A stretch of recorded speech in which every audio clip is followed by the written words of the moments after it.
Councillor Purcell, those in favor? That is carried. We have one item underneath the public meeting in council this evening being 592 Horace Street. And Mr. Hutton, did you want to take it away? Thank you, Your Worship. Our applicant, Cole Foley, has submitted a site plan proposing the construction of a quadruplex at 592 Horace Street. Currently, a vacant single detached dwelling constructed in 1935 and an accessory structure constructed in 1915 exist on the property. Mr. Foley would apply for a demolition permit to demolish these buildings to make way for his proposed new development. The property is currently zoned residential type 2 by the zoning bylaw. The standard R2 zoning allows for up to 2 primary dwelling units in various forms. A residential type 3 zoning is the lowest density zoning in the city of Pembroke to allow for a quadruplex, hence the requirement for a zoning bylaw amendment to an R3 zoning.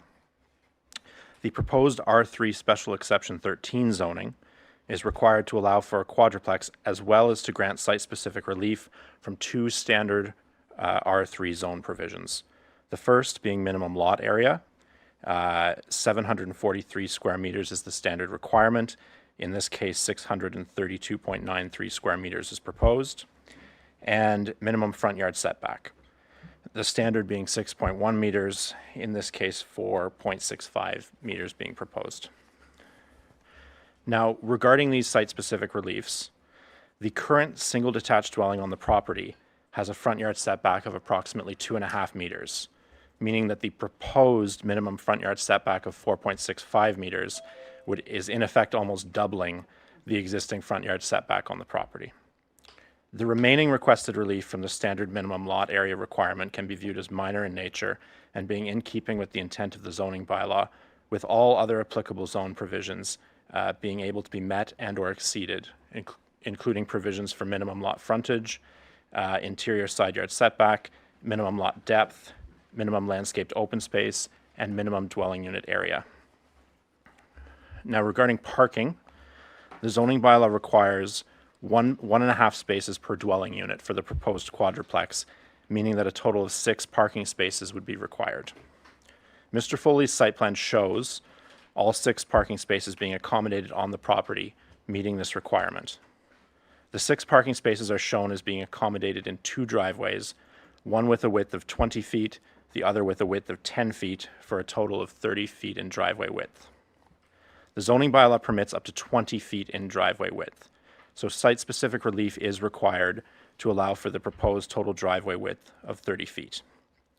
This site-specific relief from parking provision can be viewed as being relatively minor in nature and being in keeping with the intent of the zoning bylaw's parking provisions, as granting this relief will allow for all required parking to be accommodated on lot.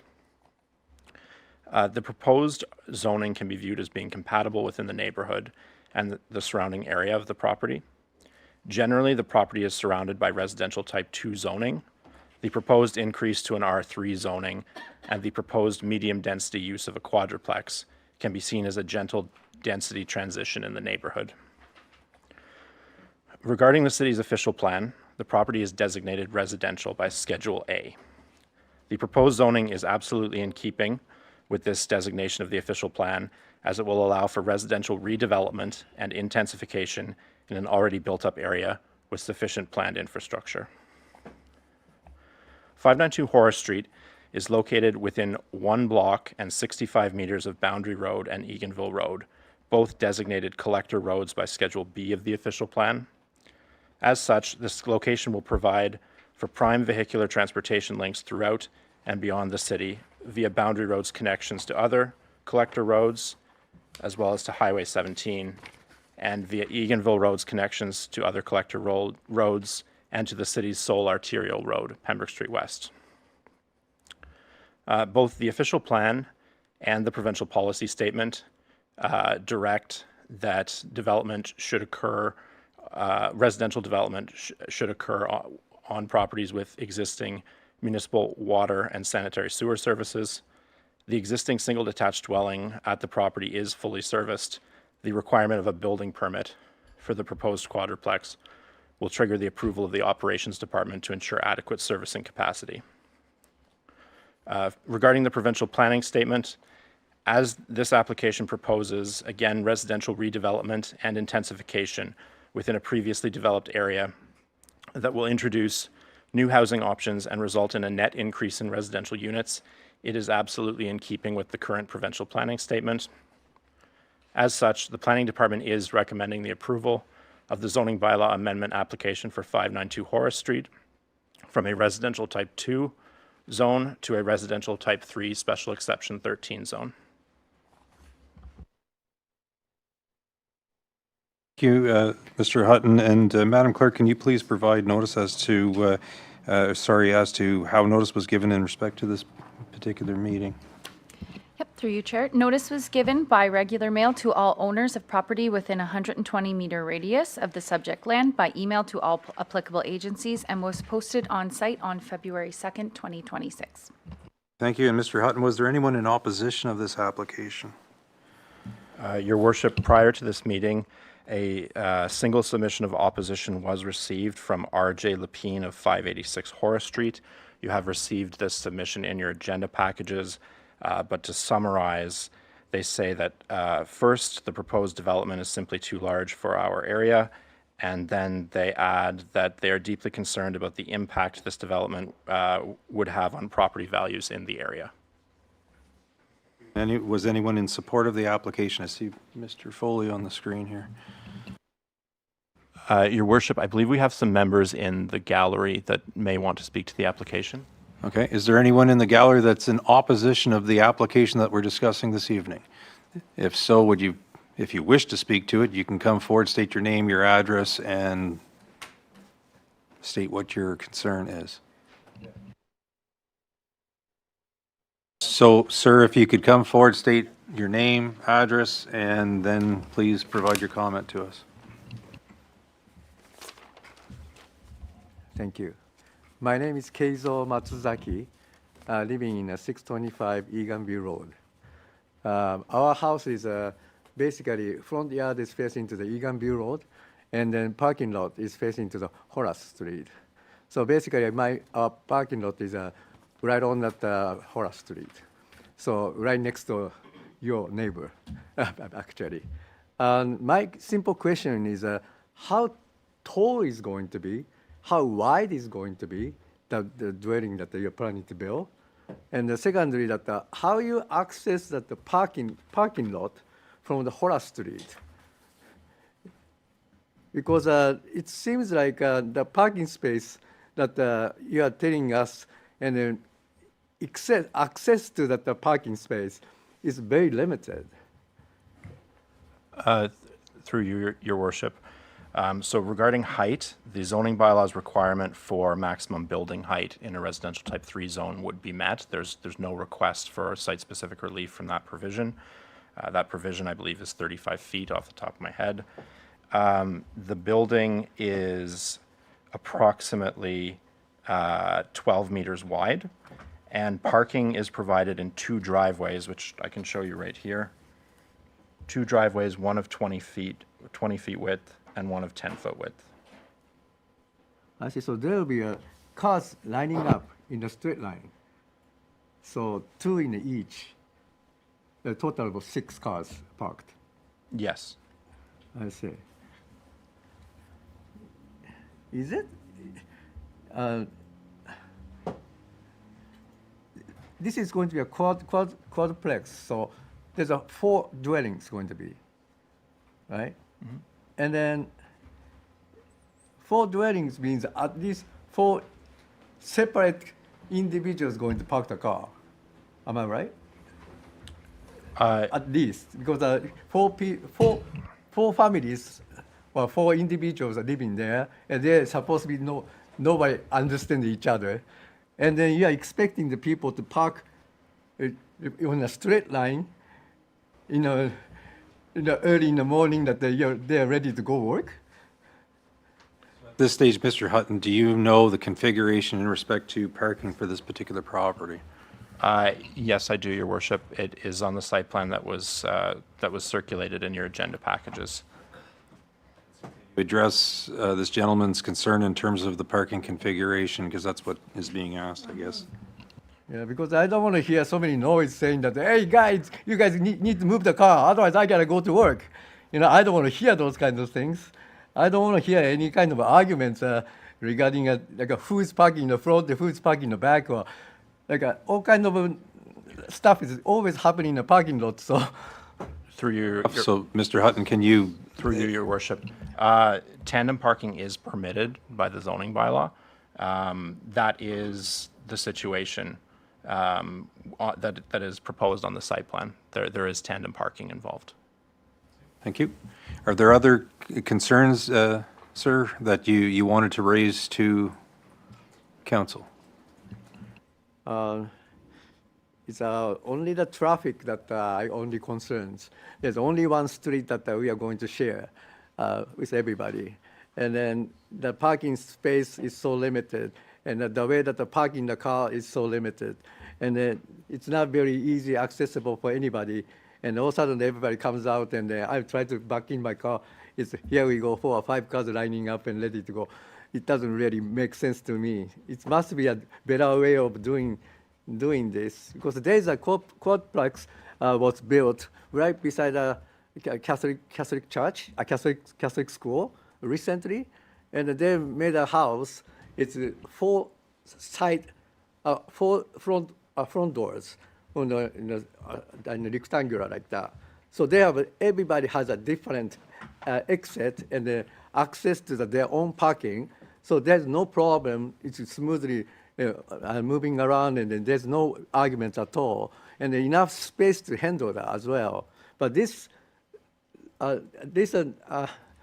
property is triangle. That is the first thing that is very difficult to access in any way you try to do. And secondly, that I don't know, it's how you looking at this, but right behind this property, there's 3 houses. And then seems like all the trees are going to be cut, because according to this, there won't be any trees at all. So there's no more privacies for those properties behind it. And it's just so packed to that one small space that doesn't really seems like a economical a decision to build this property like this. I just feel. Why don't you just make that a duplex or something, so that both sides has a parking, and it's easy accessible, and it's reasonably. By looking at it, it's no different structure or anything. It's for normal for that street, and I don't see it's a quadplex is the right house for this property. If this property is square, I think it should be okay. But the triangle, this is a triangle space. I don't think it's possible to do this. I really don't think so. Thank you. Yeah. Mr. Hutton, I don't know if you have any last-minute comments to this particular gentleman, and then I'll ask if there's anyone else in the gallery that wishes to speak to it. Thank you, Your Worship. First off, regarding trees, at the rear of the property, there is a substantial, a minimum of a 3 meter setback from the property line to the building. So I believe that would allow for trees to potentially be left. I will leave that for Mr. Foley is present this evening to represent the application. I believe he can speak to that further in terms of vegetation being left, but the setback is certainly there to allow for trees. Regarding parking, the zoning bylaws parking requirements are met. Any complications to do with what was referred to the tandem parking can also be controlled via rental agreements. Not everybody who is renting in this building will necessarily have a car. But again, the most important thing being that the zoning bylaws parking requirements are met in this case. Thank you. Is there anyone else in the gallery that is in opposition of this application and wishes to speak to the matter? Please come forward, state your name, address.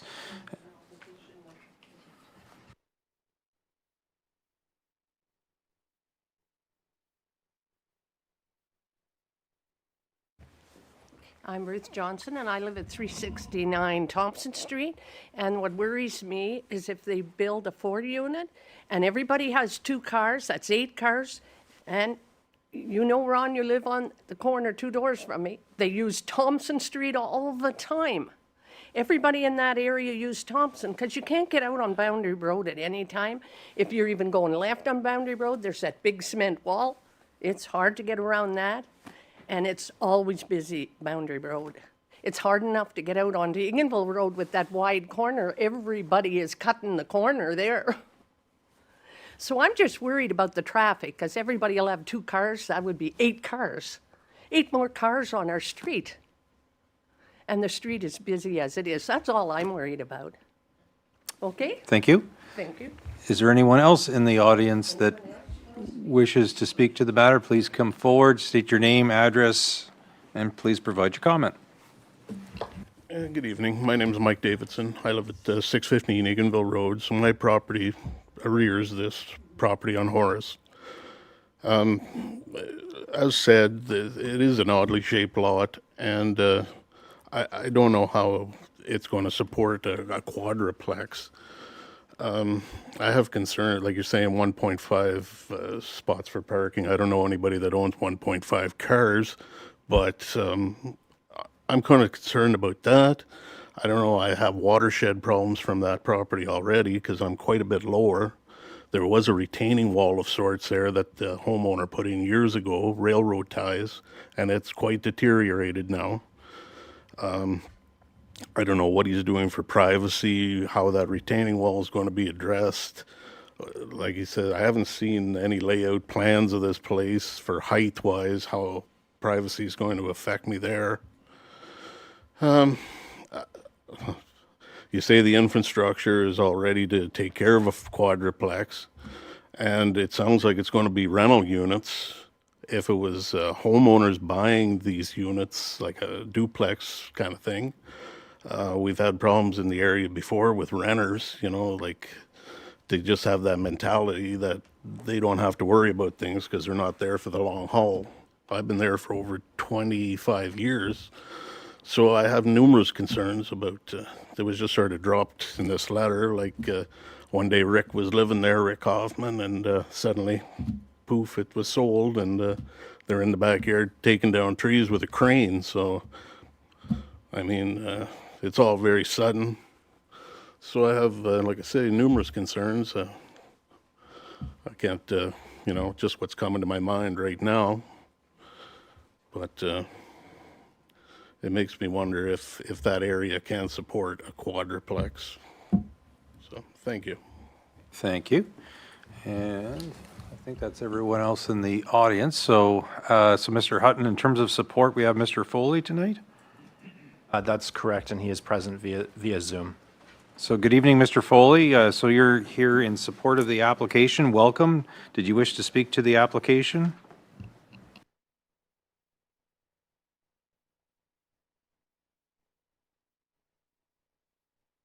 Yes, very good.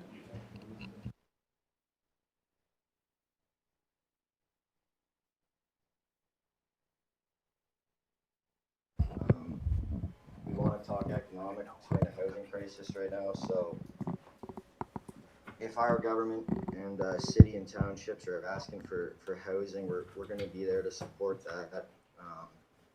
If their biggest concern is parking, which I do understand, I understand what they're saying, what their intentions are, but again, this is coming down to an economical factor. Then we're going to put as much housing as we can, and everything does support the zoning setbacks and requirements and heights to measurements. As far as the trees go in the back, we will be keeping, I think it's 4 trees. It might be 3, but 3 to 4 trees in the back, so you'll have that privacy. The retaining wall will be taken care of as well. And then most of our renters are also CNL and military people, in between the ages of 25 to 45. It's usually single people, so we won't have 8 vehicles in the driveway by any means. And I believe that's everything I wanted to touch base on. If there's anything else, I'll be able to help talk about that. Okay, so hang tight, Mr. Foley. At this time, I'd entertain a report from the Chair of Planning Development Committee of Council regarding the Planning Advisory and Adjustment Committee's comments regarding the application. Thank you, Your Worship, and people that have concerns, welcome. That's why we're here, to listen to your concerns. The advisory committee looked at the application very closely, based on a number of factors, which included the availability for housing. As Mr. Foley says, there's a housing crisis in Renfrew County. The Renfrew County Housing Authority has a 10-year wait list, 10 years for people looking for a place to live. So, I mean, all that's happening here falls under the Planning Act, which is, instructed to us by the province. It falls into all the parameters of what needs to happen. Nothing there is out of the extraordinary. The ability for folks, such as yourself, to come and voice your opinions about Ms. Johnson, I've known you a long time, about traffic, et cetera, are valid. But I mean, the thing is, if people are living in a unit, most of them have a vehicle. As Mr. Foley said, he's looking for perhaps a particular clientele that will be an asset to the community, as opposed to not an asset. And we looked at what was there on the property, and I mean, the house itself, probably had some, if it could talk, would have some memories. I'm sure a lot of families live there, and probably not in the best economic conditions. I'm sure they grew up, the folks who are there grew up in a state of not having the best of everything. But many of those folks turn out to be wonderful, law-abiding, hardworking citizens in our community. And I know when that place is destroyed or taken down, there'll be some heartfelt, regrets by people that perhaps live there. Such as if you lived in your own home and it was to be taken down, you'd have some emotional contact as well. It meets the parameters. There's traffic everywhere as the city continues to grow. We're finding, there's traffic everywhere. If you look at the new extension of Highway 417, that indicates that there's traffic on, Highway 17 between Pembroke, Arnprior, Renfrew, and Ottawa. So they're trying to do something about that. And I mean, as a municipality, we have a long-term look at, where traffic is going to flow, et cetera. We can't always solve it overnight. But I think what will be built there, in my estimation, and all of the committee that was there, nobody objected. They looked at it from a very open-minded point of view. And the committee is there to question as well. Don't get me wrong. If we think it's wrong, and I know Councillor Keel on many occasions has said, this is not the right fit for the community. But to all of us, we looked at that and say, well, this building, which is going to meet the height requirement, is going to look a lot better than what's there now. And what it's going to do is it's going to increase the value of your assessment on your homes when you go to sell. I mean, if I was going to buy a home in that municipality and I drove by that place and the house next door, I'd say, whoa, do I want to live here? And I mean, I think we look at that from a perspective of not being biased, but looking at what would be good for the entire community. So from that aspect, it meets all the requirements. It meets the parking. It meets the, the setbacks for the lot, et cetera. It will move forward if council decides to do that. Thank you. Thank you, Councillor Jacquinot. Is there questions from members of council? Councillor Lafreniere. Not so much a question. I hear the concerns, and I was looking at specifically the spot where there's going to be 4 cars, and I agree. There's going to be people boxed in. I wouldn't want to hear them arguing either. However, there is going to be quite a distance.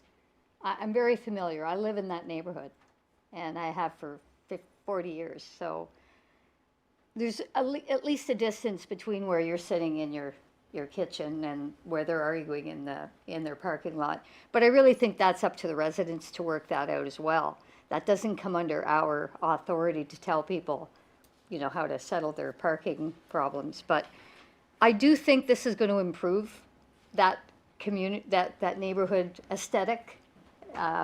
And I'm glad to hear there's trees going to stay. That was a concern of mine because I was thinking of some kind of buffering between the new structure. And maybe even still, I haven't seen like the final site plan. This is just a rough, but we can request certain things with the developer, you know, to make it more pleasing to the neighborhood. The drainage, I'm sure that'll be addressed. Obviously, Mr. Hoffman or his father had something in place that worked for a while, and I'm sure today's engineers can figure something out to make sure that the drainage, but I was concerned too when I saw what was going in there. I saw the crane too, because I just live over on Elgin Street, and I was like, what's going in? And people expect me to know more than I know, just because I'm sitting here, you know, right away. When it comes to the value, I think it's going to increase the value. I know someone else that lives on Horace close to this property, they said, are our taxes going to go up? But no, the whole purpose to development is to ease the tax burden, you know, and we get enough of these developments, it's going to increase the tax base, which hopefully is going to help. I hear your concerns, and change is not always easy, especially when you're used to having that, you know, nice treed area there, as maybe the house wasn't so pleasing, but anyway, I hear your thoughts, but we've been told that we need to, the provincial mandate to increase housing in our community, and I really think once it's done and the dust is settled that you'll be quite happy with what the development looks like, so I hope so. Thank you. Thank you. Mr. Hutton, you had a comment? Thank you, Your Worship. Councillor Lafreniere, you're quite correct. Drainage will be addressed during the building permit application phase, so that will be addressed. And you're also quite correct regarding the direction of the province. And regarding the density of this development, I think it's important to keep in mind that as it's surrounded by R2 properties, those R2 properties, while they may have a single detached dwelling at the moment, those could be demolished and a semi-detached with 2 accessory dwelling units per side, so for a total of 6 dwelling units, could be put up on a severed R2 lot. So considering the surrounding zoning could potentially allow for a development of up to 6 units, this development of 4 units, again, I see it as a gentle transition in the neighborhood. Councillor Keel? Thank you, Your Worship. So, I mean, we've discussed a lot of things today, and Councillor Jacquinot's right. I'm not afraid to say no to something when I don't like something. Just a little while ago, I think it was earlier this year or late last year, we were talking about the severance on Bronx Street. That severance required front yard permissions, side yard permissions, lot size permit. Basically, everything about it was off. This one, interestingly enough, so this isn't a severance. The lot is the lot. We're not talking about, you know, are we creating too small of a lot? This lot is this lot. But the front yard setback is the only setback issue, and it's actually going to end up being better. The current dilapidated dwelling is actually closer to the street than the new one's going to be. So when I'm looking at an application, basically I'm doing a lot of what Mr. Hutton went through in his report, which is all the boxes that it checks yes, what are the no's. Certainly I would agree with what's been said so far that anything new being built there, and we've seen some of Mr. Foley's builds. They're nice looking buildings. I'm quite confident that this is going to be a building that I think the neighborhood will be pleased to see, as opposed to, unfortunately, what's there at the moment. Currently, as Mr. Hutton said, you know, as of right, there could be 3 units on this property, I believe, at the moment. So really, the addition of the quadplex is only adding 1 additional unit than what is legally allowed. I think, Mr. Foley, at the planning meeting, I did ask you about building height, and I think you said it was going to be 1.5 stories. Yeah, so essentially it'll be 2 units in the basement, so that's underground, and then there's gonna be 2 units above ground. So it's gonna look like a single family home, except it'll just be 2 doors. So the design itself, it won't be an enormous building by any means. It's gonna be a very thoughtful, designed, and well-developed building with just 2 doors is the only difference between, like, from a single family home if you're looking from street view. Thank you. So that, I mean, that's another thing, and that's why I wanted to ask him that question, which I did at the planning meeting. So generally speaking, it's in terms of its southern neighbors, there really aren't any. There's the ones on Eganville Road that are a little further back. There is a neighbor to the north, but it's an uphill, so 1.5 stories isn't going to be overpowering the closer neighbor. So these are the things, you know, that we go through when we're doing this. If I was to say with honesty, what don't I like? The parking isn't my favorite, but as you've heard from Mr. Hutton, it meets our current bylaw. So I certainly, one of the gentlemen talked about the 1.5 cars, and trust me, our staff have heard from me on parking on a regular basis since I've gotten to council. That's not my favorite attribute of this design, but as has been said, it meets all requirements. It's not perfect, but it's also not something that we can oppose. With respect to the privacies and the trees, I hear you. I certainly, we had the same debate on the Cecilia Street one, which I believe was last year. The only thing I'm going to say is in terms of the Planning Act and in terms of legislation or whatnot, we as a council can't vote something down because you're relying on your neighbor to provide you with privacy. And a lot of people don't think of it that way. They think, you know, I'm enjoying the privacy, I don't want it to go. But if it's your neighbor's trees, your neighbors are responsible for it. I can cut down the trees on my property tomorrow. I don't need to ask my neighbor's permission or if they're going to be unhappy about the loss of privacy. So that's really just something that we can't necessarily get involved with as between neighbors. And sometimes it's unfortunate. I appreciate Mr. Foley saying that they have looked at it and they're trying to keep some trees. I think the Cecilia Street developer said the same thing, that he was going to try and keep some trees. But it's also just not something that we can necessarily control. A new owner could purchase this building from Mr. Foley 10 years from now and just clear cut everything. And neither we at the city nor the neighbor could say much about that. The water runoff, Mr. Hutton beat me to that one. It does need to be dealt with. You do not have the legal right to flood out your neighbor. I'm sure the mayor has dealt with those complaints just as I have at our law firms. And Mr. Foley seems to already be aware of that situation. And then the last thing I'm going to say is, while I want development in our city to be done properly, I voted against that Bronx Street one because I thought that was too small a lot, too little setbacks. The more properties that we do develop, the more tax dollars we do get, and that does help everybody. That's not the #1 reason to develop, but it is a good offshoot that when somebody builds a nice brand new building in the city of Pembroke, that means there's somebody else helping to put the money in the pot. And that does help everyone. So I certainly, I appreciate your comments, and what I really appreciate is I think this is our biggest public meeting that we might have had since the Cecilia Street one. So I like that you're getting involved, and it's your participation like this that lets Mr. Foley as the developer know what the concerns are, because I'm sure he wants to be a good neighbor as well. It lets our planning department know in future applications what the concerns of residents are.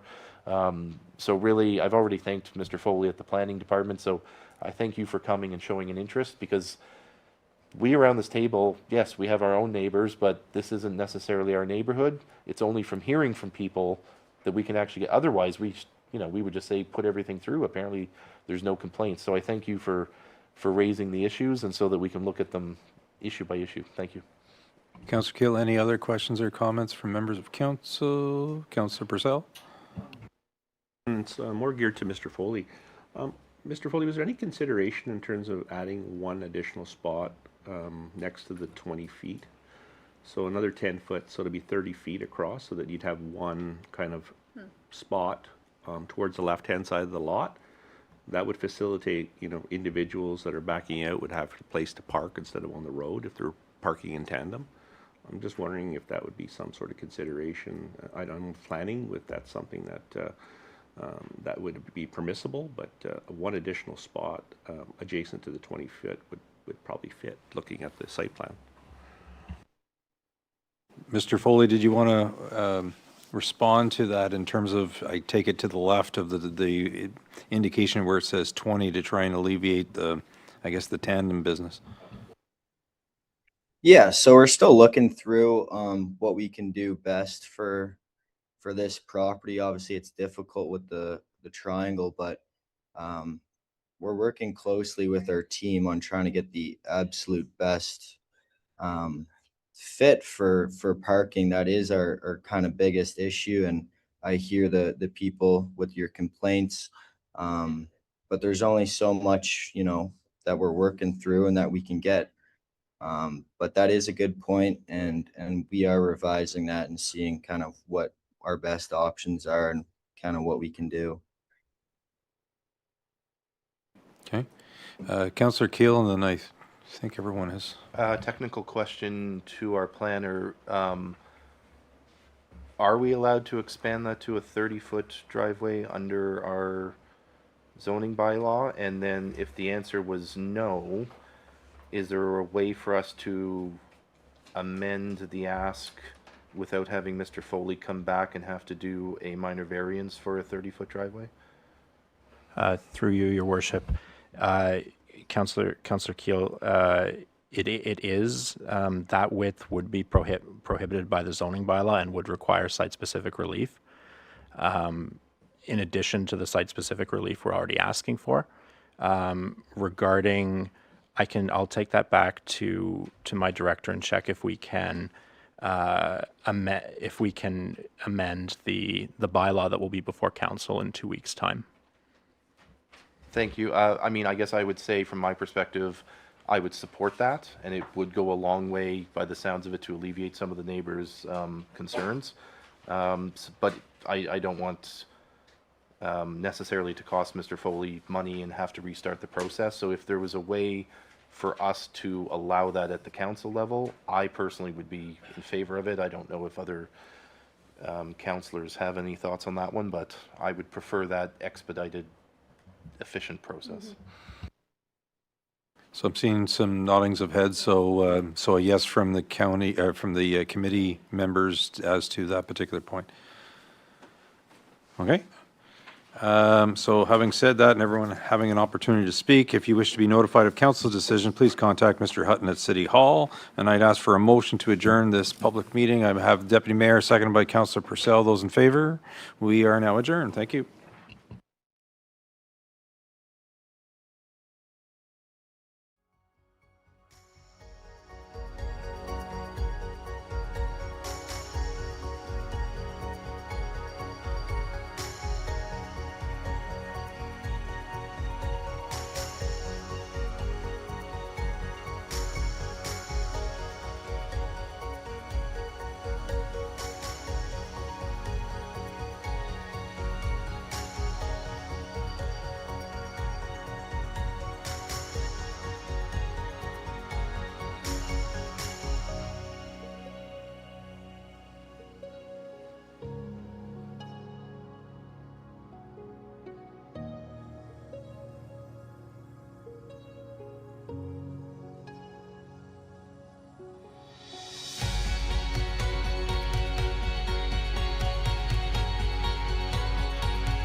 I can hear you, yes.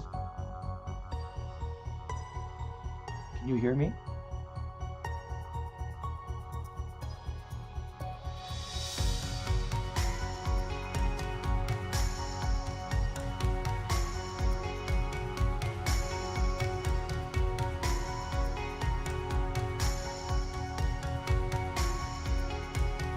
I can hear you. Yeah.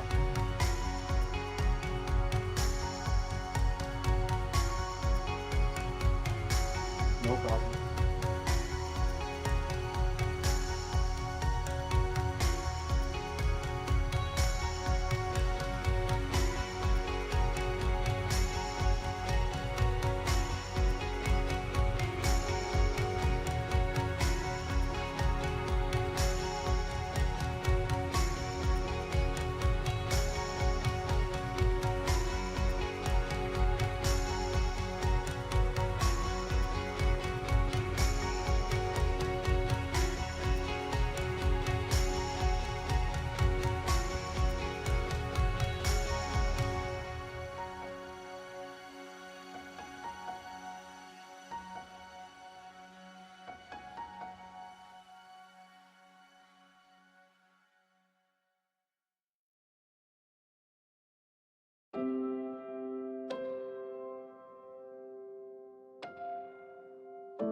Thank you. Good evening, everyone, and welcome to the Planning and Development Committee of Tuesday, March 3rd, 2026.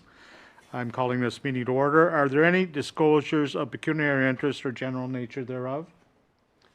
Seeing none, approval of the minutes. I need a mover. Moved by Councillor Purcell, seconded by Councillor Fernier. Questions? Those in favor? Against? Passed. Approval of the minutes of the Planning and Development Committee of February 3rd, 2026. Moved by Councillor Keel, seconded by Councillor Purcell. Discussion? Seeing none. Those in favor? Carried. Thank you. Any business arising from those minutes? Seeing none, we'll proceed. Item number 6, presentation and delegations. I'd call on our planner, Ms. Soriel, to introduce our guests. Good evening. Presently, our development charges study is set to expire on June 6th of 2026. So a new study is underway, and the city's consultants, Andrew Mirabella and Muskan Chandy from Hempson Consulting, are here this evening to present a draft development charges background study for your initial review. And Andrew, maybe I'll ask: are you sharing your screen, or are we doing the presentation? I'm happy to share the screen if that's okay by the city. Sure. Okay, that's fine. Yes, that's great. Welcome to the meeting. Okay, Andrew, I'll hand it over to you. Great, thanks, Colleen, and good evening, Mayor, members of council. My name is Andrew Mirabella, associate partner at Hempson.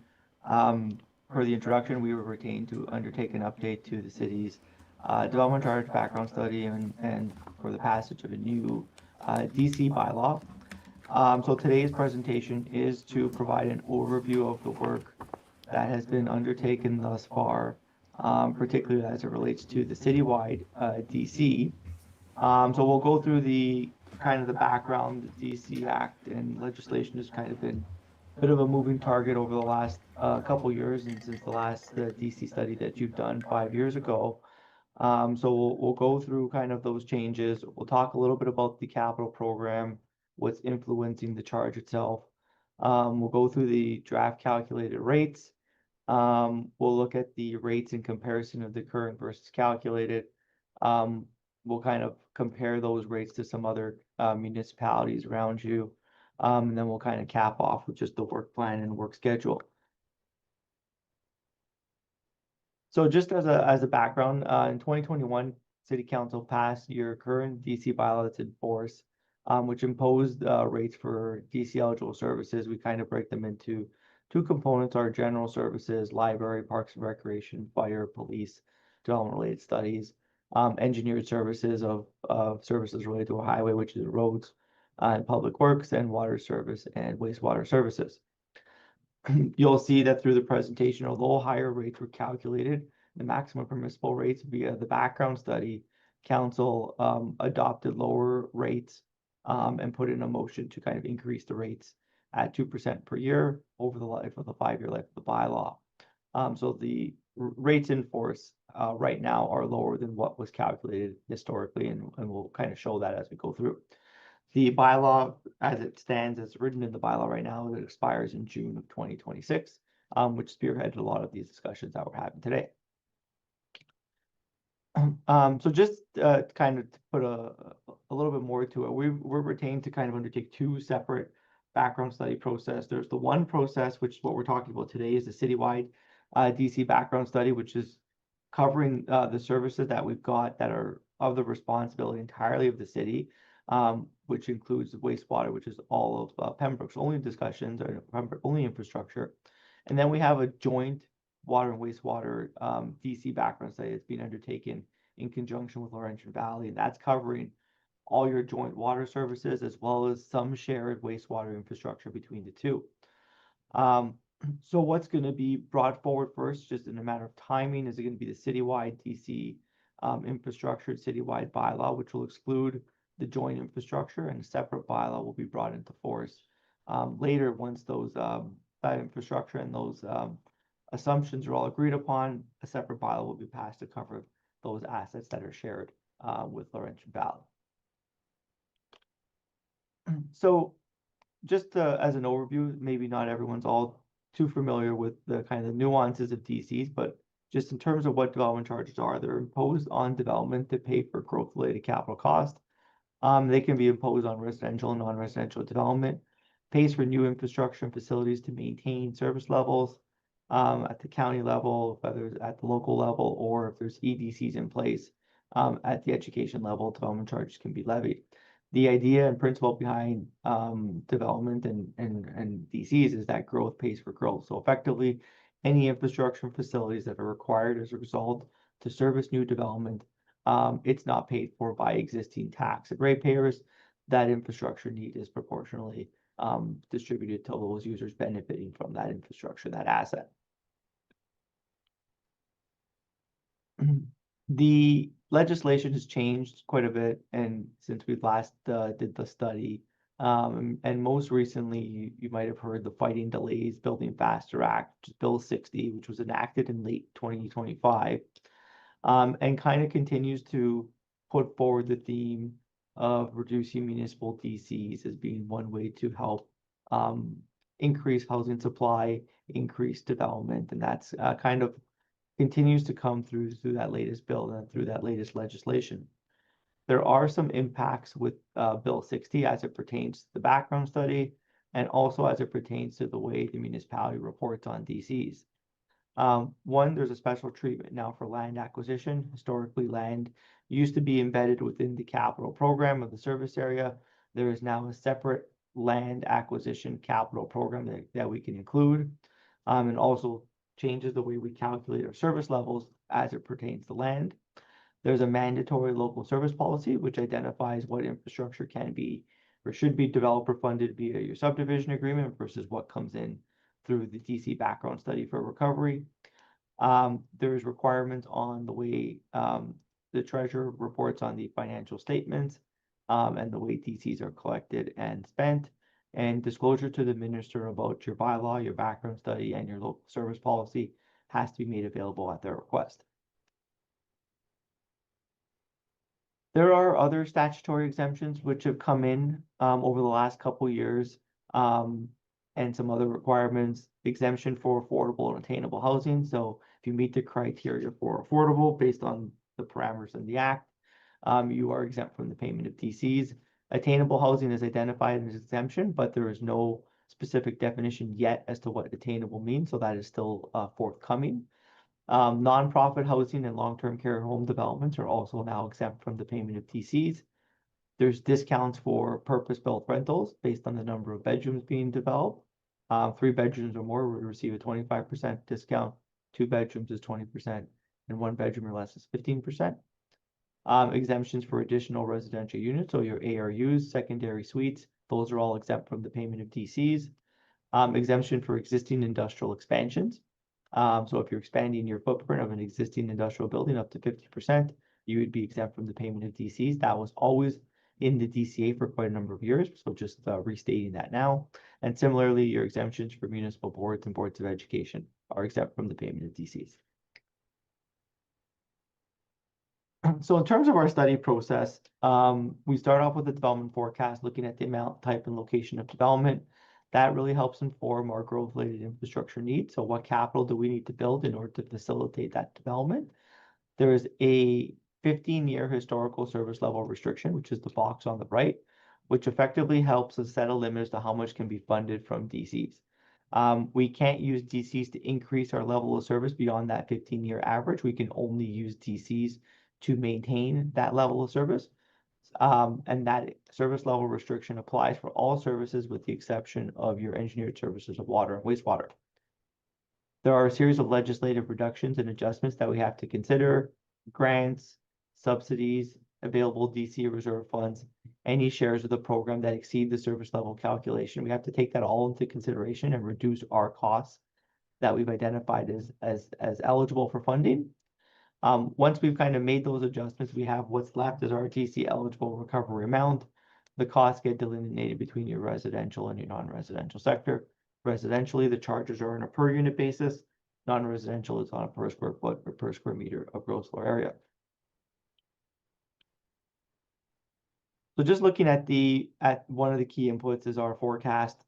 Looking at the population, census population in green, employment, place of work is in gold, and our occupied households is in red. Kind of showing the trend line back from the 2011 census upwards to kind of where we are today. We have a 10-year planning horizon. What's driving the close to 2,000 population growth, 1,900 people over the 10 years, is the anticipation of about 900 new households over that 10-year planning horizon. Based on discussions with planning, subdivision applications, what's in the pipeline, that's kind of the projection of what is going to be done over the next 10 years. Again, that results in population growth of about 2,000 people. With that new population, we're expecting and projecting kind of employment growth kind of move in tandem with population and household, about 880 employees over that 10-year period. Then we get into our growth-related capital program. We had a lot of discussions with staff based on the multi-year capital construction forecast, the previous DC background study, any plans that are currently in place about what infrastructure is required over the next 10 years. And we made an adjustment for all those required discounts or adjustments based on the Act for grants, benefit to existing available DC reserve funds, and post-period benefit share calculations. So what we have on the next slide is really just a summary of that citywide capital program. And I'll kind of turn the attention, kind of starting from the far left, is our gross cost of our program being about $51.5 million. When you look at the overall program cost, about $14.3 million of that is related to your roads. The next biggest share is going to be your parks and recreation, about $10.8 million. And then from there, it's your wastewater share, obviously the Pembroke only cost of about $7.4 million. As we move through the columns, we have grants, subsidies, and recoveries representing about $3.2 million. So that's the share of the program that's going to be funded from either grants or some contributions, for example, from Laurentian Valley for some of the library projects as one example there. Benefit to existing shares is the share of the program that's not DC eligible. So that has to be funded from non-DC sources. And that represents about 14.8 million. There's about $140,000 of available reserve funds that are on hand that we have to apply to the remaining DC eligible costs. And then you see the post 35 benefit. So that's the share of the program that is growth related and development charge eligible. But because either one, the infrastructure is being serviced to development beyond the 10-year planning horizon, or if the infrastructure exceeds our service level cap, those will be considered in the next DC bylaw. They're not considered for in this calculation of the rate today. The in-period share that we've got here is the 2026 to 2035. That's the amount of money that needs to be funded from development charges in this planning horizon. And that is what we considered and what we included in the calculation of the rate. When we look at the composition of that, it does relate to a few of the key service categories of parks and recreation, roads, and wastewater as being kind of some of the bigger ticket numbers that make up the DC recoverable share. So when we start with $51 million, only 23 million, about half that is included for in the calculation of the rate right now. So just to kind of go through some of the key capital projects, and this represents just the gross cost of the program, not necessarily the amount that gets actually recovered as part of the DC calculation itself. We do have some new facility space, both in library and parks and recreation. We have extensions of your roadway network on Quarry Road, Albert Street construction. We've got the Laird Blank Street gravity sanitary sewer construction, a construction on Alfred Street for the road network, and the landing lift station and sewer relining I&I projects kind of making up some of the bigger ticket numbers. Again, these are the gross project costs, and what we saw on the previous slide, this makes up part of that 50-some-odd million dollar gross program, but not all of this gets related to in-period DC recoverable shares. So the DC rate itself is calculated based on our inventory analysis, on our service levels, our maximum funding envelopes that are derived from that, and the capital programs. We do calculate the rates using a cash flow analysis, meaning that interest and financing costs are embedded into the calculation. The development charge are levied on, I guess, the residential and your non-residential sector here. On the residential side, it's on a per unit basis. Non-residential, it's on a per square foot or square meter of gross floor area basis. So just to kind of dive into the rates here, the draft calculated citywide residential DC. If you look on the table on the right, it gives you your charges on a per unit basis. Single and semi-detached dwelling unit is just shy of $30,000, $29,800.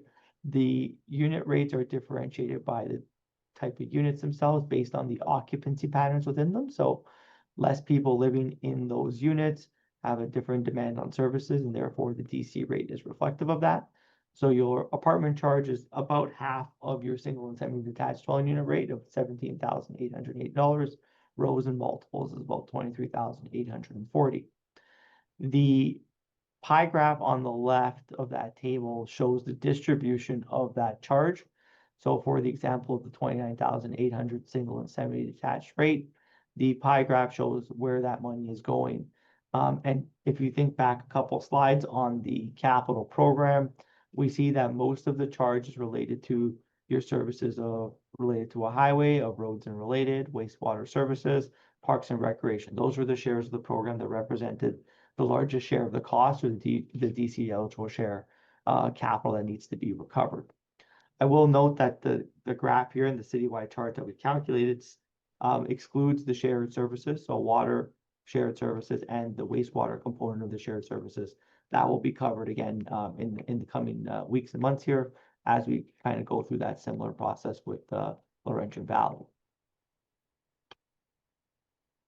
So just to put that into perspective in terms of the current versus calculated, there's kind of three numbers on here that I think are going to be important. So your current residential charge for a single detached unit is just shy of $4,100 per unit. That is the rate that's in force. You'll see right beside that is the 2021 fully calculated residential DC rate for a single detached unit, which was about $28,790. And that's the rate that was calculated back in 2021. Through that discussion, through that process, council opted to reduce the rate or not impose the fully calculated rate. But that was the rate that was calculated back in 2021. Where we are today is the calculated residential charge for a single detached unit to be about $29,800. You'll see the water and wastewater component highlighted in gray, meaning that one, the water charge is still to come because that is going to be with the shared infrastructure. And the wastewater charge, although most of the infrastructure that you have is Pembroke only on the wastewater side, there is going to be an additional component for some shared infrastructure between them.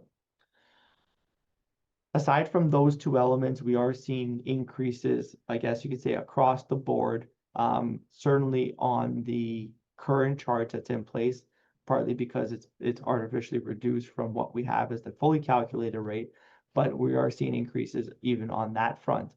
You'll notice that there's kind of two new service areas of bylaw and transit, which didn't have a charge. You currently don't impose a charge for right now, but we have calculated a rate for it based on the service that you are providing, the infrastructure needs for those two service categories of service. So just to put that number into context of what others are charging, this looks at a rate comparison of a single detached dwelling unit, where the Pembroke rate right now is at just under around $4,000. The calculated charge, both in 2021 and 2026, would put the municipality up towards the middle to higher end of the spectrum, still than some of your neighbors, but can appreciate it would leapfrog you quite a bit from where you currently are at. One of the things that I think it's important to recognize when you look at these types of graphs is, it really boils down to the infrastructure needs of each individual community. So although it's comparing a similar rate itself, but it is about what infrastructure and what capital requirements each municipality is facing is what's driving the rates. And particularly in your case, from the current rates, the rate that's imposed was not funding the entirety of the infrastructure needs that you'd identified as part of the 2021 study. So there's some built-in reductions or exemptions into that rate that we have at the current level. That kind of covers the residential side. I'll move on to the non-residential side, and I'll try to swiftly go through this. I appreciate I'm probably a little over time.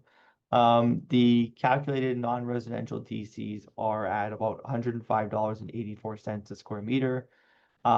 Similar relationship on the graph here that represents the share of which that $105 square meter is distributed amongst the different categories of service, and wastewater and your services related to highway and fire protection being the lion's share of what's driving the total quantum of the rate there. A similar comparison is done here from the current versus calculated, the current charge being just over $10 a square meter, the calculated rate at $105, which is slightly lower than the rate that was calculated back in 2021. I do note that the water charge, again, is not included in the calculated rate that we have today, which was a sizable component of the non-residential charge that was in 2021 and likely continue to be a rate similar or potentially similar caliber under this new shared infrastructure bylaw that we're going to be looking at.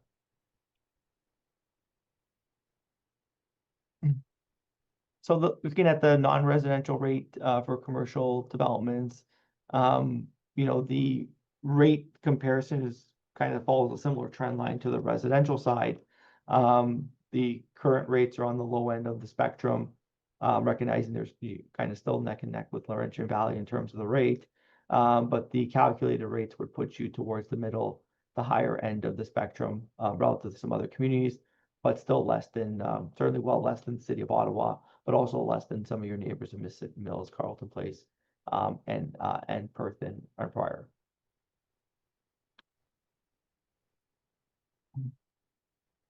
So just to kind of cap off on some of the key decision points for council moving forward. So the DC study process, we're kind of in the stage here where we've done a lot of the technical analysis and background work. We will be looking to formalize this into a release of a background study, but council will, through this process, be considering the capital program, approving that development-related capital program through the bylaw itself. There is a consideration for area rating that needs to be done citywide versus area specific. The DC rates for the services that we've got are on a citywide basis, recognizing the infrastructure needs to benefit kind of the municipality wide. And particularly on the water and the wastewater side, we are taking into consideration a form of area rating through the joint services analysis. There'll be a consideration whether to hold another public meeting. One public meeting is required under the Act. And then there's going to be the kind of the important element being the implementation options and considerations. Council has authority to adjust the rates that we've identified here from a bylaw perspective. So you can impose the full rates that we've calculated, or you can impose partial rates, meaning a discounted rate. You can phase in the rates similar to what you did in the previous study, or delay the effective date or the timeline on when that rate would come into in effect. You could look at various exemptions, increasing the number of exemptions that are already kind of contained within the DC Act itself. Those are all up to council's discretions. It is also my duty to let you know that if we do go down the path of exemptions or discounts, that does mean that there is lost revenue associated with it. And there's some considerations that council has to make associated with that, meaning that one, that DC shortfall is funded from kind of non-DC sources effectively to carry out the capital. There's potentially a deferral of any growth-related capital needs and that infrastructure won't get in place at the time that it's needed to.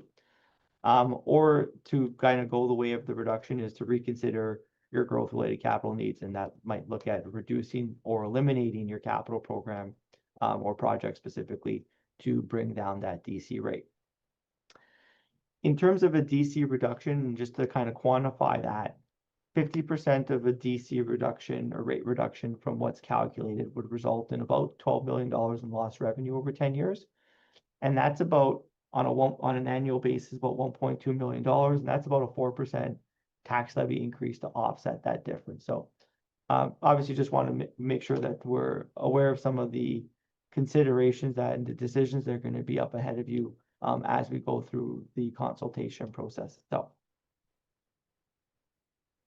So we're going to be doing an update to the bylaw. There's the background study that kind of does the technical and quantitative analysis, but the bylaw will be the authority to impose the rates. We'll update it and work with staff to update it with the new legislative requirements. We'll be reviewing any of the current non-statutory exemptions that are currently built within the bylaw, and we'll be seeking staff and council's direction if there's any other policy objectives that we need to consider through this update. And I'll leave off with the kind of the key steps in passing the bylaw. We're here today to present some of the draft rates and provide an information session to council on the DCs. We'll be looking to bring forward a DC background study for public consultation in a couple weeks from now on March 20th, which will kind of set the stage for the statutory public meeting to be held about a month later in April of 2026. Which will then kind of bring forward a bylaw for passage or council consideration in May, on May 19th, which is several weeks before the bylaw would expire.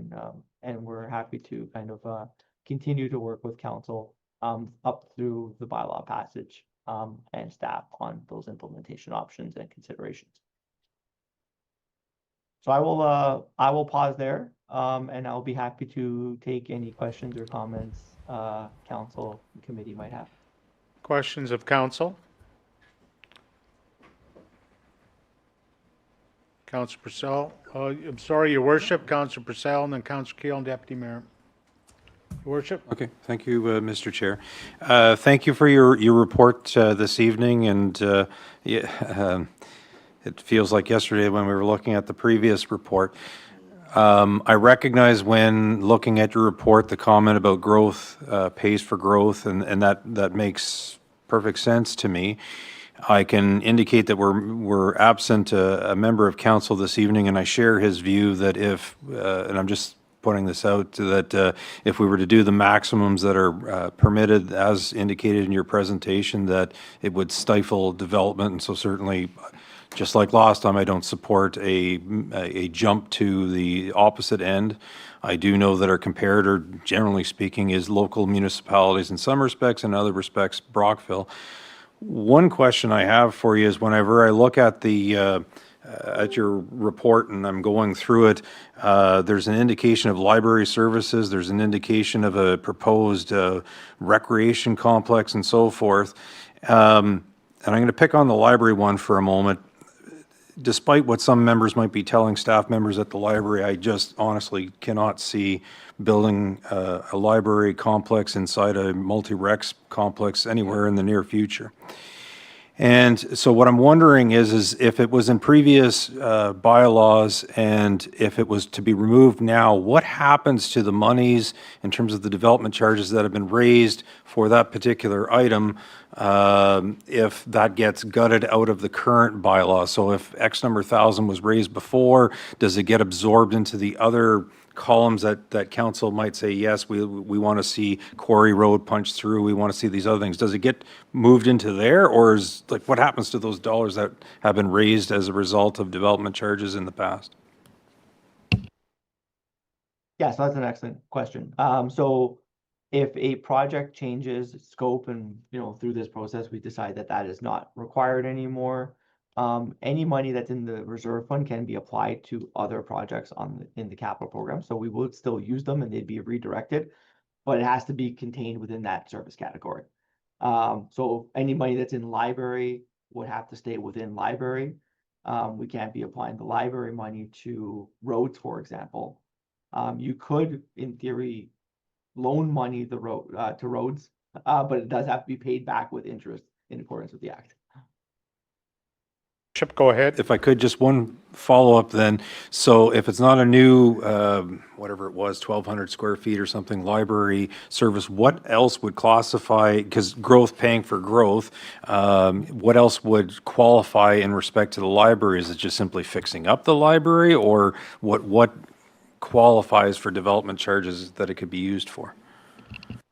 Yeah, so we've got in there provision for new additional collection materials or expansion of your materials. If there's a new library master plan, we've also got in there as well from a study perspective to kind of propel the expansion of space. So it could be related to the studies, acquisition of equipment, new space, those types of things. Thank you, Your Worship. Councillor Purcell, Councillor Keel, and then the Deputy Mayor. Thank you very much for your presentation. Yeah, I'm looking at, in terms of the development charges, what did we collect for 2025? What was the final breakdown in terms of 2025? Closing balance for that fund was what, $408,000? Is that about right? Oh, yeah. So we usually collect around $70,000 a year in fees. Oh, 70, that's it? Yeah. Oh, okay. Oh, yeah, your 2025 development fees? 46 and 14, probably around there. It's up and down. $70,000 is what we collect right now. My concern is that, we live in an area where we border with Laurentian Valley. And, looking at their residential rate comparisons, $5,308 for a single detached unit compared to our 4,000. Is there not a fear in terms of getting up midway up that residential comparison graph that, that development will just cease to exist in Pembroke and move outside the city? I look at Petawawa, it's $11,000, but then again, they have military. They have a tax base that's, I think it's supported by $10 million in terms of dollars from federal government. If we only collected $70,000 or $80,000 based on that $4,000 per unit, we had very little growth. And you're projecting growth of 2,000 individuals over the next little period of time. That's if we even get those subdivisions even built. I don't know, it's a difficult, situation. I know that we, the mayor and I and Councillor Jackno and Councillor Lafreniere were at a meeting with the county, and they were talking about development charges too, and they said that, Rob Flack is not a big proponent in terms of development charges. So I think we need to really look, good and hard at this, because I think, we're going to be putting, some of those developers in the hands of other communities, especially our neighbors at Laurentian Valley, if they're not going to increase their, DC fees. So that's my concern. But thank you for the information. It's great information. But what do we have for growth last year? What was the amount of growth that we actually had? Sorry, Treasurer. Oh, sorry. So we did have $46,000 in fees collected, so that was, I think, lower than the year before. Yeah. I guess we've had low fees for a number of years, and it hasn't really done anything to, we're still sitting on a large number of subdivisions that aren't moving right now. So if that would be correlate to maybe, 10 or 12 units, right? Single detached units would correlate to. And then if you go midway in terms of, say, $10,000,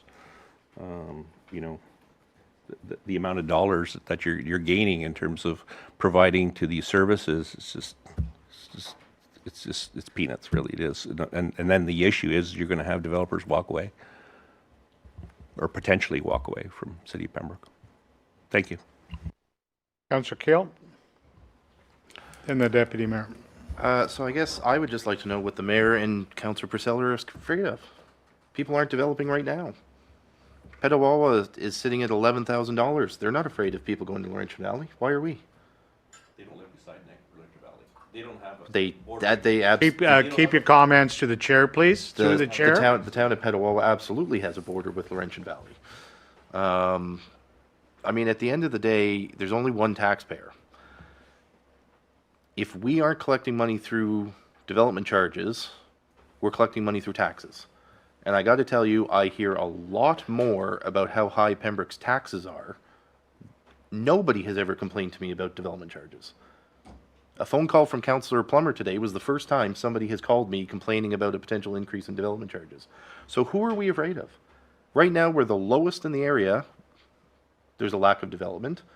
And we're saying that if we raise them to something even comparable to Petawawa, we're worried we're going to lose the development that we don't currently have. And at the end of the day, we all know how our budgets work. We budget for the money that we need, and then we look at the taxpayers and say, this is how much you have to pay. So for anybody watching, it's a backward cycle to probably what you do at home. We figure out what we need, and then we figure out what to tax. If we're not getting it in development charges, we're looking at the taxpayer, and now everybody is having increased taxes. At least with development charges, developers can at least finance their development. The people buying new homes, generally speaking, are paying for mortgages. So they're financing the development charge that's passed on by the developer over years. When we increase taxes on a senior, they're paying for it right now. They have no way to smooth that out like developers and home purchasers with mortgages are smoothing out their financing.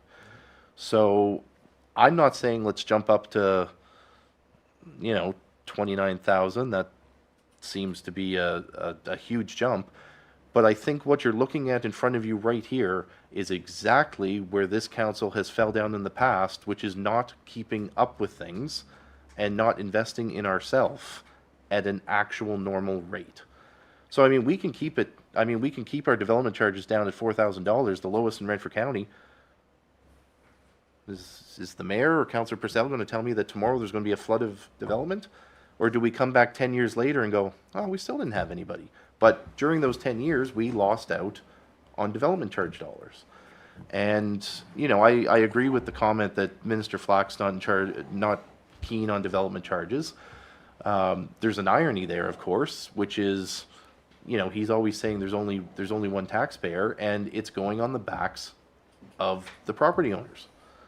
So I'm not saying let's go crazy, My thought would be that I don't know why we can't at least match Petawawa, which to me is one of our main comparators locally. Even, I mean, even Renfrew's higher.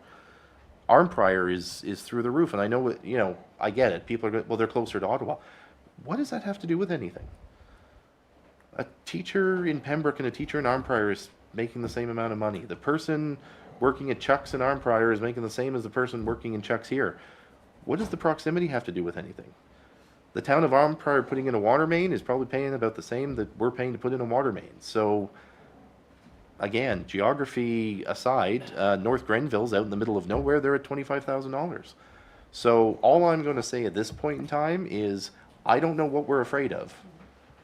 And because it sounds to me, and Councillor Purcell and I weren't here, but it sounds to me this exact same argument was made the last time, which was we might scare away development. There was no development. There hasn't been development since the last time. So what are we scared of? We should at least be charging something that makes sense and takes it from, again, growth paying for growth, takes it off the backs of every taxpayer and puts it on to the people that, quite frankly, are profiting from developing. So I don't know, my only concern is this almost seems like we're doing the same thing that this council did the last time, and it didn't pay off, it didn't produce anything. It just meant, frankly, anemic development charges coming in that hasn't helped us pay for a new fire truck or do all the other things that we need to get doing. Councillor Purcell, would you like to respond to that? I would, thank you. I hear where you're going, Councillor, but I mean, the thing is that, you know, when you're looking at the industry as a whole, and you're right, there hasn't been much development, so you're right in one sense, what are we scared of? But the issue is that we are having some spurts in terms of some development. And my only concern is when I can go to Laurentian Valley behind our Pembroke Mall and purchase a home for $350,000 built, we can't do that in the city of Pembroke. And not only that, people are also looking at in terms of the taxes as well. So, I mean, people are looking now because, you know, those extra dollars aren't there anymore. You know, down the States are talking affordability. Well, it's also affordability. I'd like you to ask that developer that came in tonight in regards to the planning department in terms of, now, if he went from $5,000 for a unit, say $4,000 a unit, to $10,000 a unit, would that change his decision to build there? Perhaps. It might. So that's what I'm getting at. I'm not saying the big picture. The big picture, yes, there's some big issues. But, you know, we got to continue to lobby the provincial government in terms of other funding for municipalities.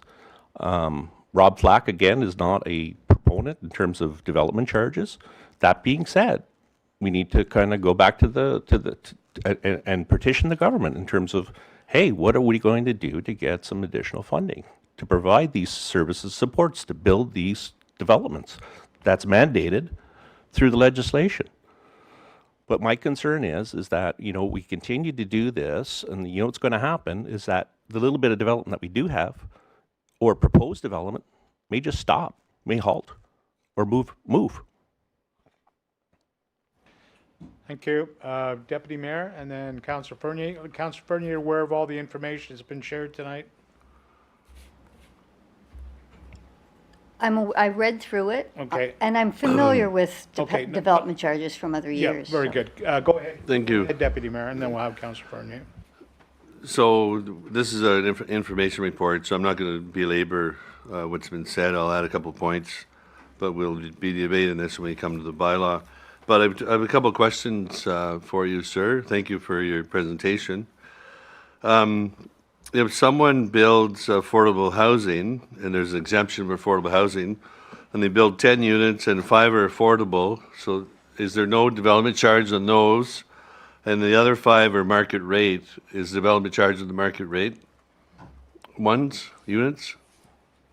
That's correct, through the chair. That it would be, the exemption would only apply to the affordable units that meet the criteria.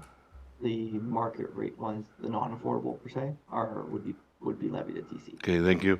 The other question I have is Bill 60 that came in. Is it correct? There's no mechanism for compensation for municipalities like Pembroke for those discounts. The province isn't funding extra money.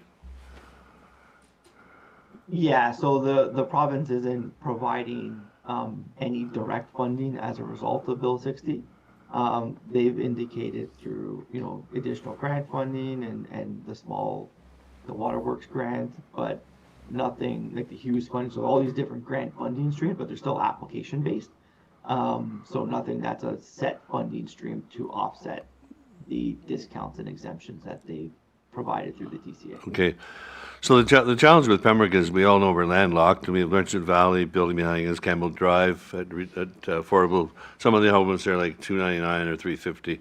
Their taxes are lower. Pembroke taxes are the highest in the area, so we are off to a bad start already.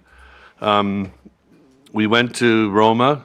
We met, Councillor Keel and I, met with and the CEO, Mr. Unruh, met with Rob Flack, and we presented a detailed briefing on stagnant subdivisions. And we said we need some tools, and we suggested a couple things. And I received an email from him late last week, which I'm going to share with the mayor and council, and draft a letter. We can draft a letter to him, to say, do you consider what we came up with, and we can offer that.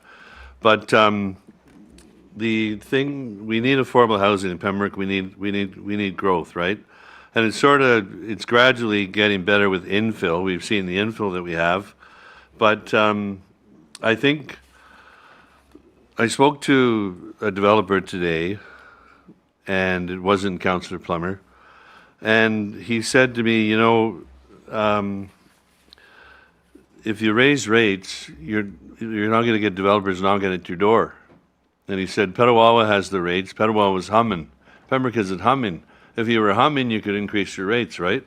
But increasing rates is not going to spur developers to come.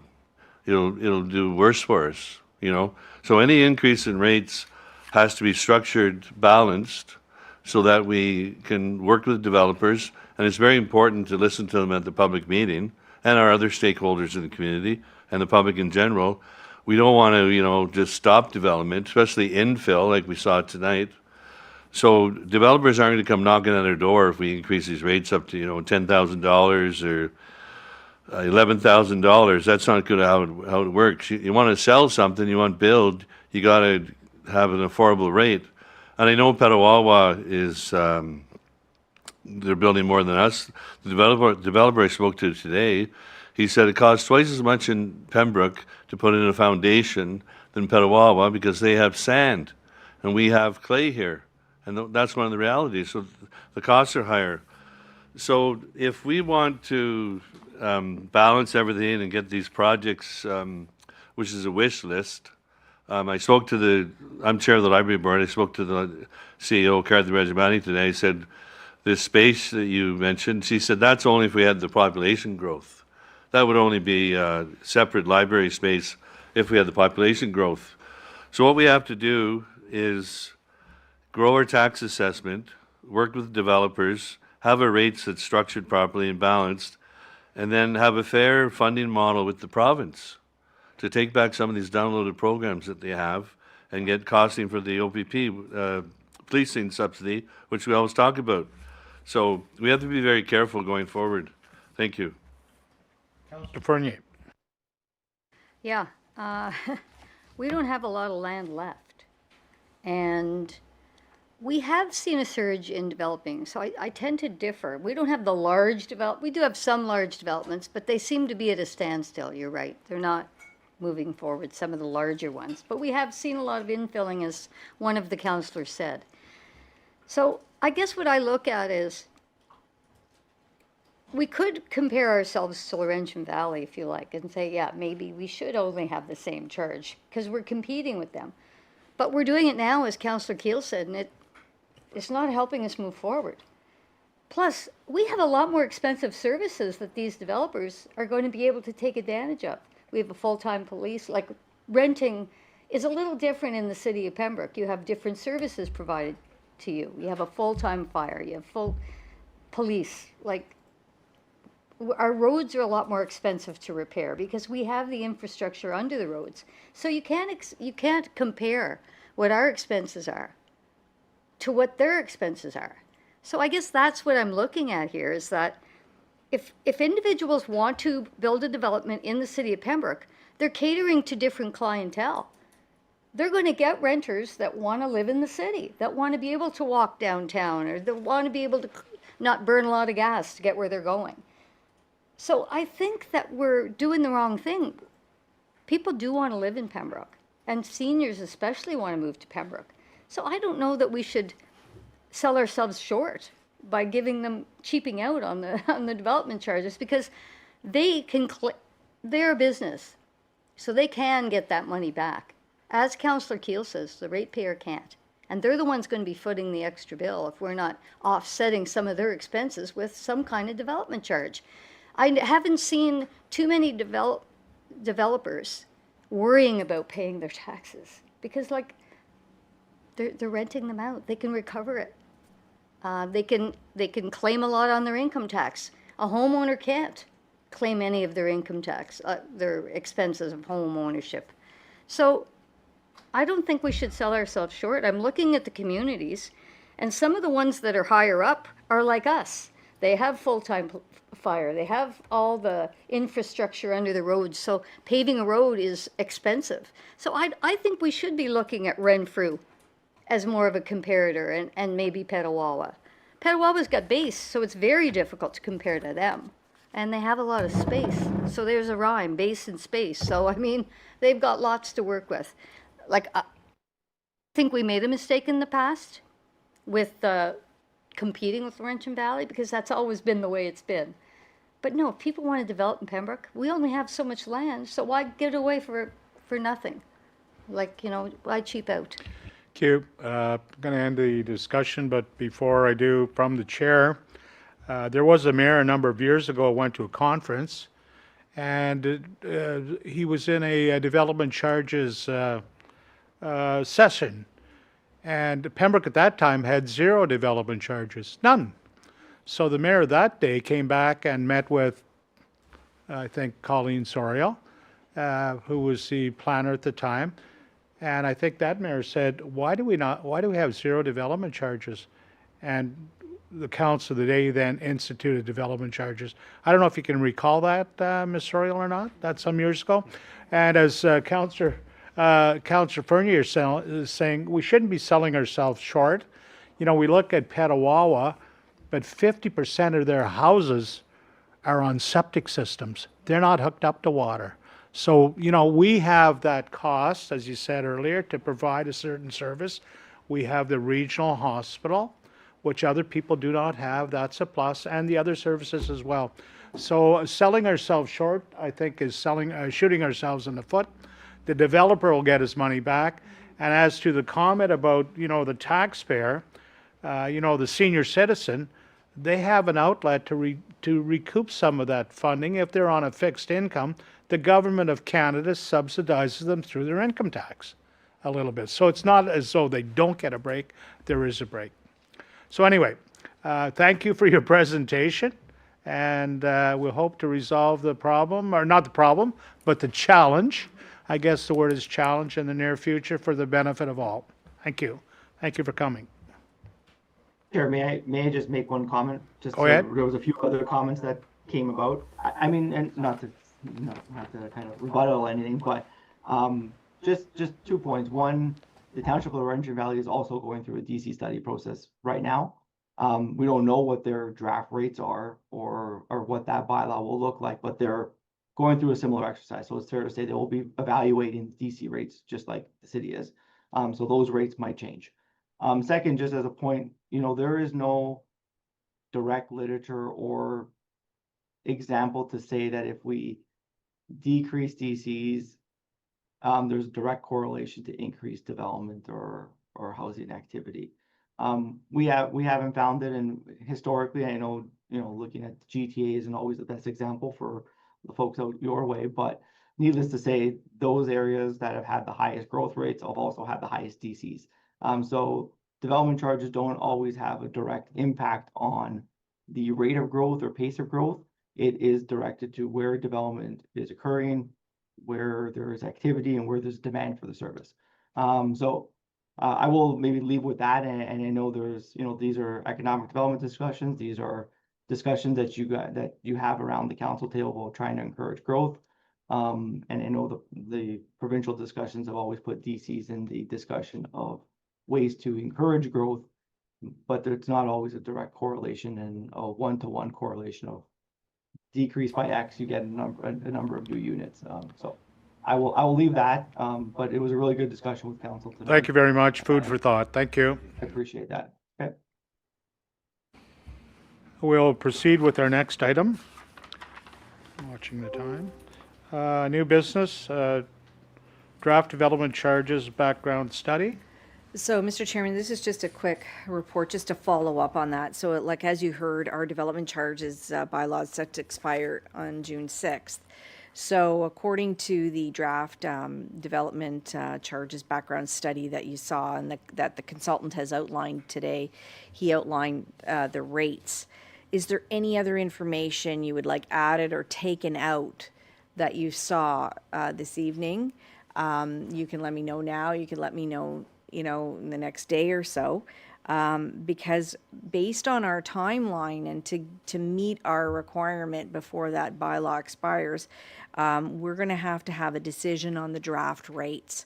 So that means this will be brought back to the March 17th committee meeting to be able to get some draft rates from you. And those draft rates then would be added into the background report, and then we would advertise for a public meeting. And when I say advertise, we'll put it in the newspaper, we'll put it on our website, but we'll also do like we did with the building permit fee study and contact all of the developers. Okay, so that they will be aware. We'll send them the background study so that they'll be aware, and then they can come to the public meeting and then voice their opinions about the draft rates, and then you can change those if you'd like. Or, like Andrew said, we can have another public meeting. So, we just have to get the draft rate at this point going, but it can be changed based on what you hear at the public meeting. Okay, so I'll be back March 17th, and then we can decide where you want to go with the draft rates. Well, if council decides there's a lot of information thrown at us tonight, and, don't want to take a couple of days to absorb that. Exactly. And maybe get back to you rather than doing. And if there's anything that you think, like, one of the capital projects you think, well, maybe that's too much, that should be taken out, we can. Is that council's now's desire? the time. We'll move Okay. forward. Okay, thank you. Okay, thank you. Next item, item B, the proposed amendments to the parking bylaw. So the recommendation is that the Planning and Development Committee of Council recommend that the parking bylaw be amended to include a no parking zone on the south side of Carmody Street, a $20 lost parking permit replacement fee, and clearer wording for the area impacted by winter parking. So there are no costs associated with this report. So through ongoing administration and enforcement of the parking bylaw, we've noticed that there are several areas where revisions are necessary to improve clarity, address inconsistencies, and reflect on current operational realities. So the first item that we'd like to bring forward tonight is the south side of Carmody Street.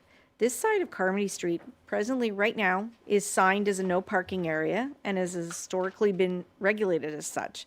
Like, it's been in place since 2005.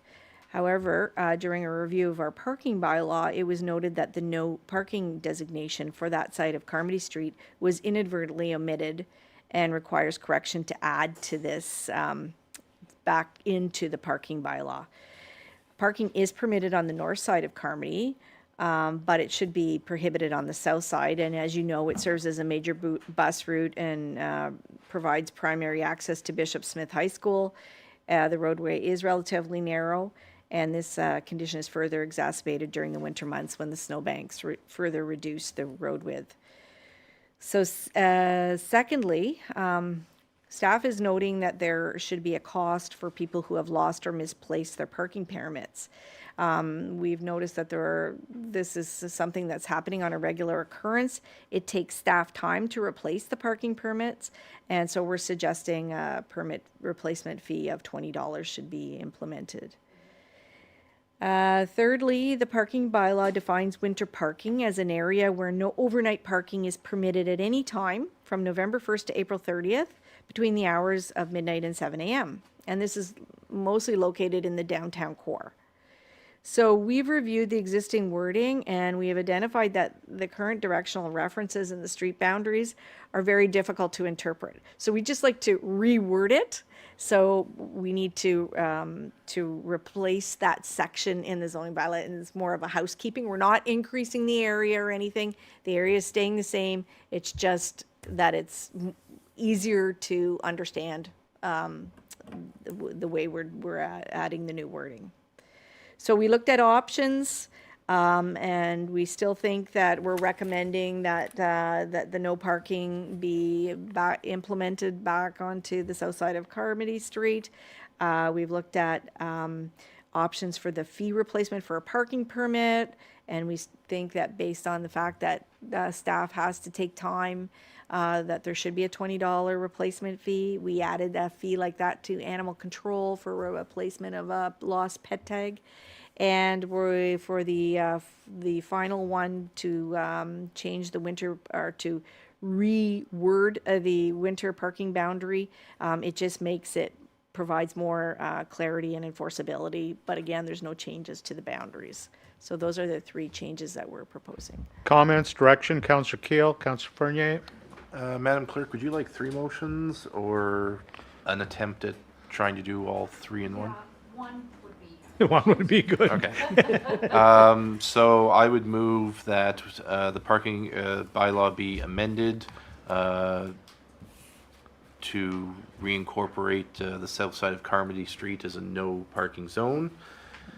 That we add a $20 fee to cover staff time to generate the replacement of parking permits, and that we amend the description of the winter snow removal area as recommended in this report. Motion on the floor by Councillor Keel. We have a seconder, Councillor Fernier. Discussion? Everybody's good with that? Those in favor? Against? Carry unanimously. Thank you. Very well done, Councillor Keel. You wordsmith very well. Item C, bylaw changes. False alarm. Okay, so the recommendation is that the Planning and Development Committee of Council direct staff to remove prescribed fees currently contained in the false alarm bylaw, which is the police false alarm bylaw, and the property standards bylaw, and incorporate these fees into the city's user fee bylaw. And further, that the administrative fee in the property standards bylaw be increased from $50 to $100, and that the false alarms bylaw be increased from $300 to $455 in the user fee bylaw. So under financial comment, the false alarms police bylaw presently imposes a fee of $300 after a second and subsequent false alarm that the police respond to on the same premises in the same year. So if they get one false alarm, they get a letter, a warning letter. They get the second false alarm, they get a $300 fine. However, the OPP call for service is $455 according to the OPP 2026 annual billing statement. So that's why we're suggesting that it be increased to that amount from $300. And it hasn't been increased since 2014.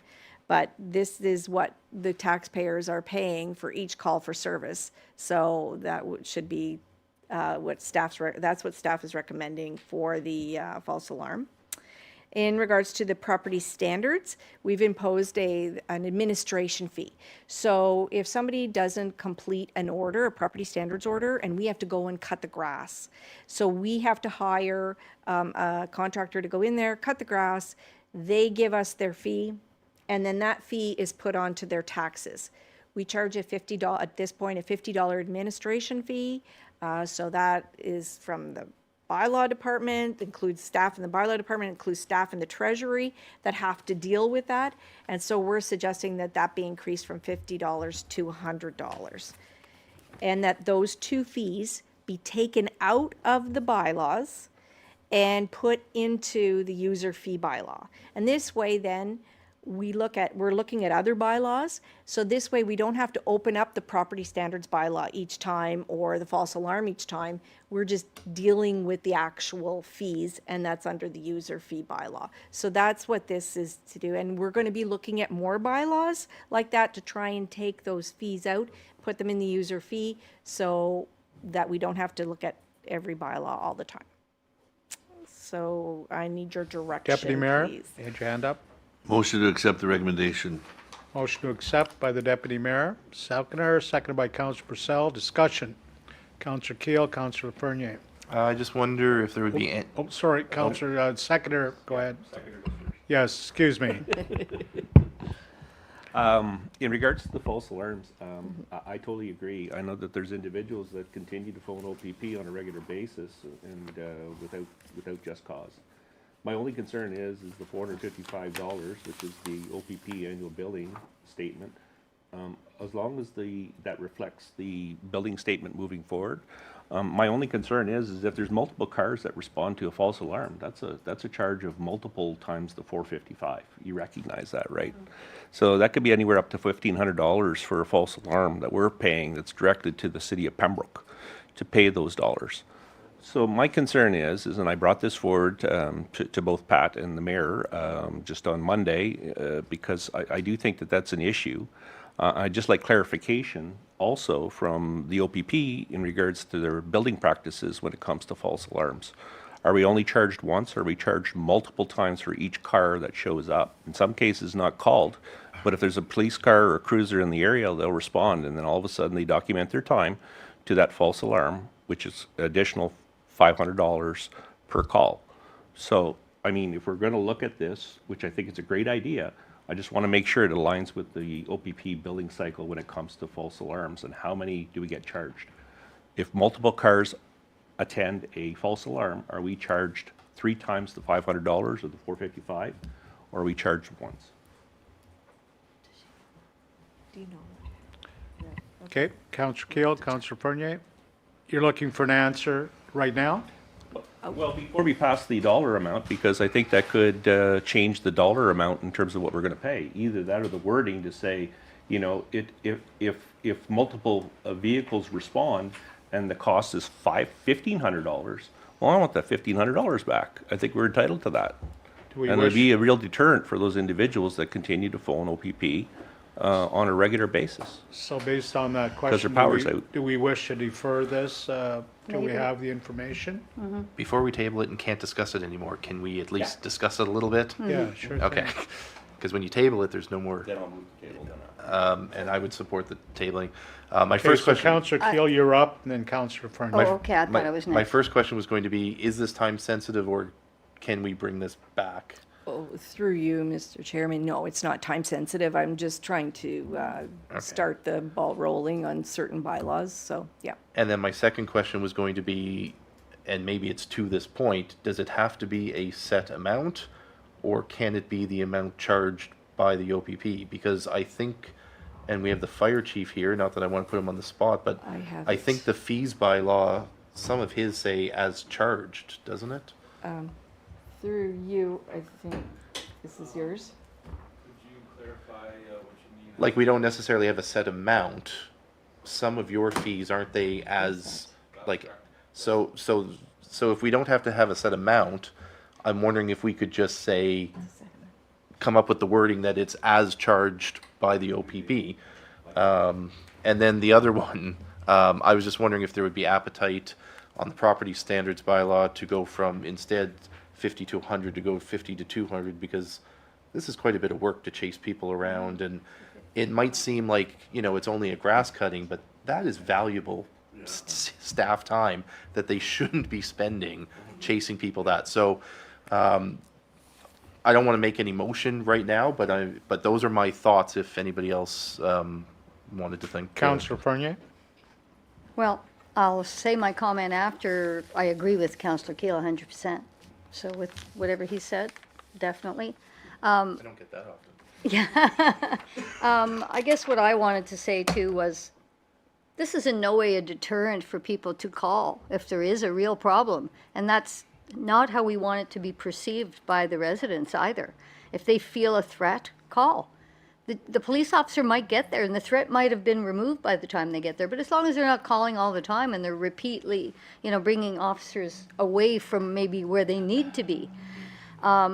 But definitely, I think that if they get on there and say, this is happening and oh my goodness, like somebody's got a knife and blah, blah, blah, and 3 or 4 officers show up, absolutely. If it's all fictitious and it's, not of a true danger, then definitely they need to be passed along with the full cost. It's just enforcing the collection sometimes might be interesting, but right now, I think that the OPP are responding to property standard type things, aren't they? Or, I think that's the issue too, is people are calling just because someone's walked on their property and I don't know that they should be calling the police for that, so. Ms. it's all Sorrell, about- do you want to respond to that? Through you, that's not what we're dealing with. We're dealing with false alarms. Like, so if alarm goes off and they go to say they go to the mall, and then there's nothing going on, it's a faulty alarm, or the lights went out and the alarm goes off or something like that, it's a false alarm. Like, there's nobody that's trying to break in to a place. It doesn't have anything to do with that. So that's the false alarm though. So if they go because of an alarm system, and then they're charged. If there is no buddy trying to break in, or there's no evidence of a break-in or anything like that. So just for clarification then, you're not talking residential calls for service then, you're talking business alarms? Like schools, Because I think we should also implement some type of, process for people that are always calling the police. And it's really, it's a cat fight out on their lawn or something. Well, I think we're dealing with business Okay. right now. Okay, I really and was institutions and things like that. Okay. I was understanding Your worship. different then. Thank you, Mr. Chair. In respect to the other item that you're referring to, Councillor Keel brought it to my attention after, I can't remember which conference you went to, Roma, AMO, you went to one of them. And then the difficulty is that our inspector was seconded, came back, wasn't here very long, got promoted. And so I have raised it with the acting inspector who is looking in. So that other piece is being looked at, is being worked on. Councillor Keel brought it to my attention, but it's not here right now. There's a motion on the floor. What is the intent of council? Councillor Kale? I move to table it. Motion to table, seconded by the deputy mayor. The motion is tabled for further research. Thank you. Yes, we'll vote on the tabling. Those in favor? Those in favor of the motion, against? We're all. No, those in favor of tabling? Motion is carried. Thank you. Motion to adjourn, moved by Deputy Mayor, seconded by His Worship. Those in favor? We are adjourned. We move on to finance. When is your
evening, everyone. Welcome to our March 3rd City of Pembroke Council Finance and Administration Committee meeting.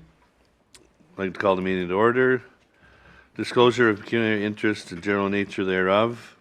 I'll be declaring a conflict of interest on item D, Friday night use of farmers market, as per section 9.3 of the Code of Conduct, because I'm the market rep, the farmers market rep for council. I also sit on the PBA board. Approval of amendment of meeting agenda.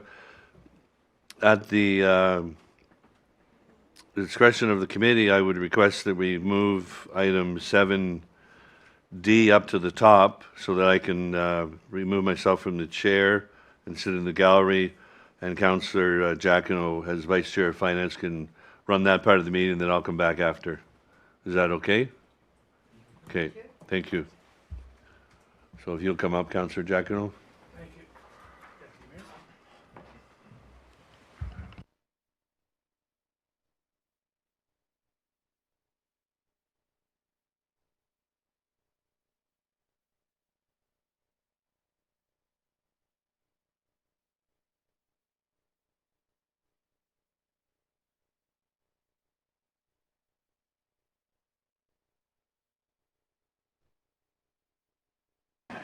Excuse me. The approval, or amendment of the meeting agenda. So, Mr. Chair, I would move that we approve the amended agenda to get us there. We're moving the amended agenda, having moved item D up to the front, and then to handle all the other items, correct? Those in favor of that? Carried. Approval of the minutes, moved by Councillor Keel. Finance and Administration Public Meeting of January 13, 2026. Need a seconded by Councillor Fernier. Discussion? Those in favor? Carried. The Finance and Admin Committee meeting of February 3rd, 2026.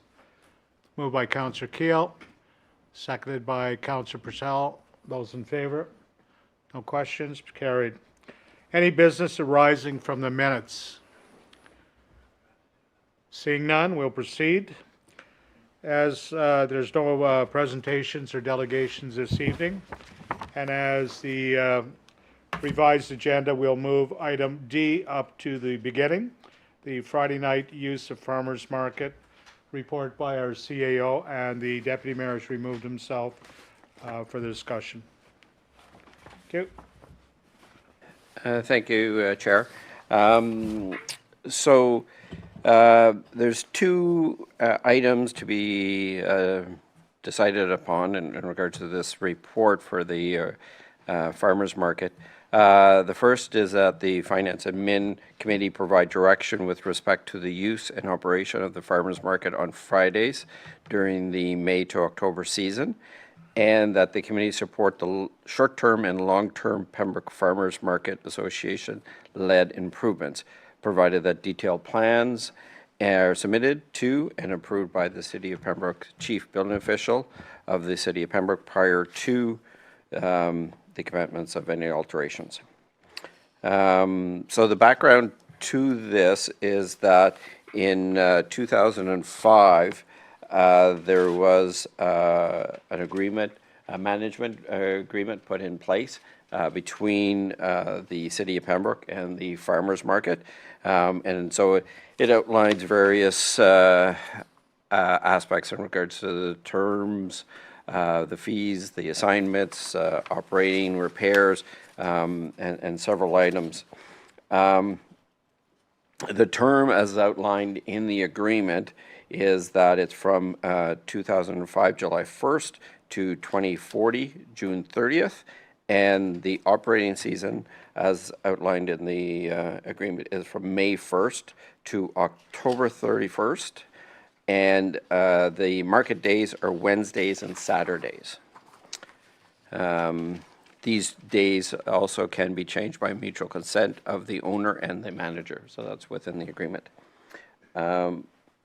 There also is another bylaw, 2007-33, that authorized the execution of an agreement between the Corporation of the City of Pembroke and the Farmers Market to facilitate associate funding application to Farm Credit Canada, the Cree Spirit funding. So in discussion, so on January 14th, I guess, yeah, no, we'll start there. And if there's any questions, I can go back. So on January 14th, I met with the executive director of the PBIA and discussed the possibility of the PBIA, the Pembroke Business Improvement Area, leasing the farmers market facility for Friday nights for 3 years to allow Valley Markets to operate their nightly markets. So just a bit of background. The nightly markets have been very successful in the last few years. On the Friday nights at the farmers market, it's become a destination location on Friday nights. People know about it. It's been well advertised, well attended. You know, if you're looking for something to do on a Friday night, you go down to the market. So there is a section within the management agreement that allows the owner to book in advance with the manager. And the agreement specifically says that the manager agrees that the owner will have full use of the premise, so the manager being the manager of the farmers market and the owner being the city of Pembroke, during the operating seasons at all times when the market is not in operation, and at all times outside the market operating seasons. So if you go back to the marketing or the management agreement, like theirs is May to October, but it's Saturday and Wednesday, so this falls within that allowance to be outside of their normal operating. So before I was able to bring this to council, just this past week, that the City of Pembroke also received a request from the Pembroke Farmer Market Association to expand their operations to include Friday nights, and also seek support in regards to some of the improvements that they would like to lead and complete. Just actually to back up, the request from the PBIA and the Valley Markets is for a 3-year period. They want to make sure that they have some consistency. And Valley Markets has been asking for that since since the completion of their 2025 term. So back in September, they were asking for a commitment from the farmers market to continue on, and they weren't getting any commitment from the farmers market, and so that's why they went this other route through the PBIA. So just to be clear, the PBIA is committed with the farmers market for 3 years. The request from the farmers market is just for 1 year, and it would be such that the farmers market would operate on the Friday nights, May, September, and October, and the Valley night markets, which is the one that's been operated in 2024 and 25, would do the June, July, August only, and it's only for 1 year. And next year it might be something completely different, but they're still asking to operate on the Fridays. They're also asking for support, and I'm sure it's going to come later on. It could be done in 2 separate motions, or it could be done in 1 motion. Depends on what the clerk wants. So the second part of the request from the farmers market is that in the short term, they want to construct a modest gazebo on the existing grass area near the Muskrat River, install key card access upgrades to improve security access, installation of an integrated speaker system to support ambient music during operations and sound for entertainment on the property, permanent outdoor lighting around the roof line, and washroom upgrades to improve reliability, cleanliness, and user experience, and if required, a small storage shed. So these are all improvements that they would lead, but as per the agreement, any changes to the facility have to be approved by the owner. Some of these might be fall under the realm of, general repair and maintenance, but they've listed them all. And then their long term is to resurface the parking lot. So that's a 3 to 5 year goal. So in regards to the second part of this, in regards to the farmers market request, the agreement does say that the that the manager shall not make any, sorry, the wrong one, that these days may be mutually consent of the owner and the manager. So there could be changes as long as the farmers market and the owner agree. And then there is another clause in regards to the alterations that it needs to be approved by the City of Pembroke. So seeking committee direction on both items, just which organization would you grant use for the Friday nights? And is there the support for the short and long-term improvements? And just open up to any questions. Councillor Kill, Councillor Purcell. Okay, so this one is getting a little technical and legal and leasy. So I pre-prepared a motion, and it does have some whereas clauses, which might be a little abnormal for us. But again, it was just because this one has the potential to be a little technical, and I want to make sure that where we're coming from is clearly displayed. So I would move. Go ahead. Sorry, we have copies of them. Did you want them distributed to members? Sure. Okay. I have it, but yeah, other members might want to read along. Yeah, be nice to see. It's like library time with Councillor Keel. Get my fingers to work. Did you want to hurt her? Not really. This is the motion agreement.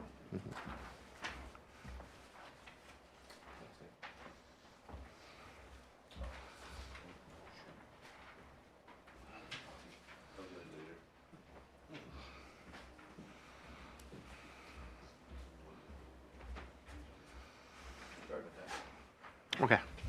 Whereas the Pembroke Farmers Market location is a municipally owned property on Lake Street that is managed by the Pembroke Farmers Market Association pursuant to a 35-year lease, and whereas pursuant to said lease, the City of Pembroke, as owner of the property, together with the city's agencies and boards, shall be provided use of the property during the operated season, including its washrooms at no charge.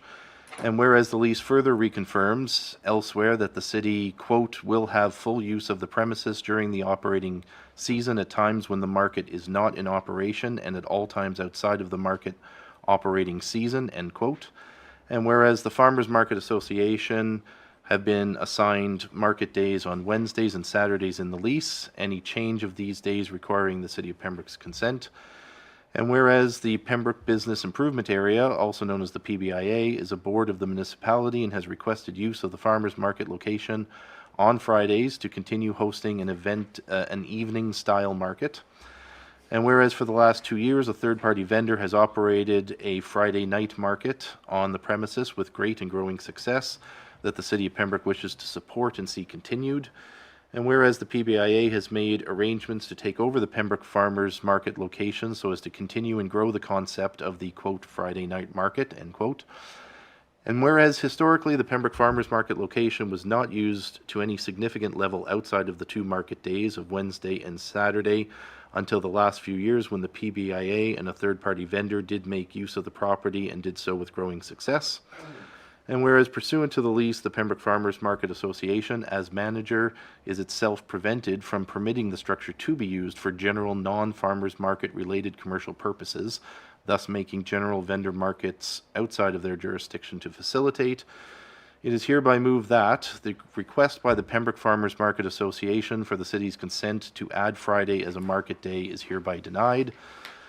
The request by the PBIA as a board of the municipality to utilize the farmers market premises on each Friday from June 1st to August 31st of the years 2026, 2027, and 2028 is hereby endorsed by the Council of the City of Pembroke. The city generally supports conditional on financing by the Pembroke Farmers Market Association and the receipt of a formal plan and the subsequent approval of same by the chief building official and the CAO. The Pembroke Farmers Market Association's proposed short-term site improvements, including construction of a modest gazebo on the existing grass area near Muskrat River, key card access upgrades to improve secure access management, installation of an integrated speaker system to support ambient music during operations and sound for entertainment of the property, permanent outdoor lighting around the roofline to support safe evening use of the facility, washroom upgrades to improve reliability, cleanliness, and user experience, and, if required, a small storage shed on the premises. And 4, the city generally supports, conditional on financing by the Pembroke Farmers Market Association and the receipt of a formal plan and subsequent approval of the chief building official and the CAO, the Pembroke Farmers Market Association's proposed long-term site improvements, including the resurfacing of the parking lots and the improvement of the adjacent green space to create a safer, more defined area suitable for children and families. And number 5, for the purposes of clauses number 3 and number 4, the chief building official and the CAO shall be given delegated authority to give final approval of each specific sub-item. You've heard the motion. Do we have a seconder? Councillor Lafreniere and Councillor Purcell. Seconded. Would you like to speak to it, Councillor Lafreniere? No. Councillor Purcell? My only concern is in regards to the parking lot resurfacing. I think in the original lease, which I don't think this takes place in the original lease, they're only required to pay up to $500. So whenever they're talking resurfacing the parking lot, are they looking at the full dollar cost of the parking lot replacement or just up to $500? And then the city's on the lurch for the remaining funds. Councillor Kale, you respond to that?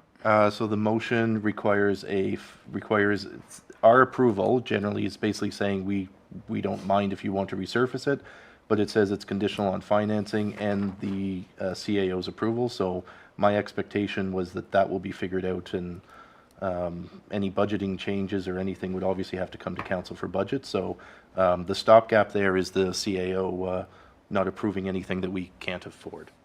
Right. Just to be aware that there is that $500 cap in there. I just want to make sure that everybody's aware of that. Thank you. Your Worship? I want to say that I wholeheartedly support this motion. Certainly, we want to foster relationships, and certainly the downtown has seen a resurgence of individuals going down there, vibrancy. This is certainly a location that up until recently was underutilized. And so certainly I've seen a lot of great activity down there. It's not just the Wednesdays and the Saturdays being utilizing that particular city-owned facility, but now you see much more activities. And it's not just even the Friday night events. Now it all of a sudden seems to have other individuals interested in taking part in the downtown and becoming involved in the downtown. So wholeheartedly support the motion, and I appreciate the work that Councillor Keel's put into that. Yeah. Further comments? You're all aware of the motion. You've read it. You've seen it. Oh, Mr. Unruh?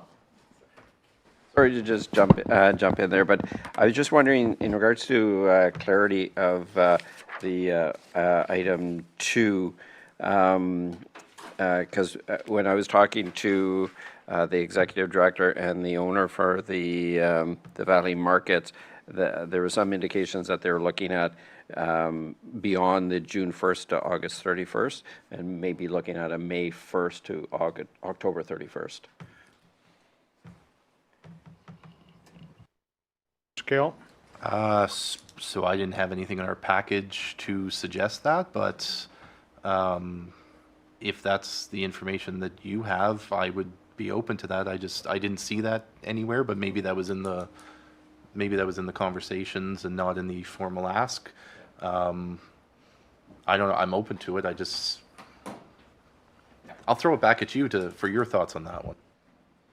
Yeah, no, and that was like there have been always traditionally the June to August, but there were some indications that they would like to go into some of the shoulder seasons, and so they were looking at possibly the May through to October. Go Yeah, ahead, Councillor. I can amend, I was just saying, I'm like, can I amend my own motion? Yes, I can. So number 2, Madam Clerk, if we would change the word June to May and the word August to October. So the amendment will change the, we have an amendment on the floor. Seconded by Councillor Fernier to change the dates as presented in item 2 from June 1st to May 1st and from August 31st to October in the years 226, 27, 28. Are we within our mandate to proceed for making decisions in a 2-year period? As this council, we are. Okay, very good. Motion to amend. Those in favor? Carried. Thank you. Now, the original motion as amended. We need a mover. You've moved already. Those in favor? Against? No comments? Very good. We'll proceed. Very good. Thank you. Very lengthy, very well done. The deputy mayor will come back and chairs the meeting. Let the record show that. Thank you.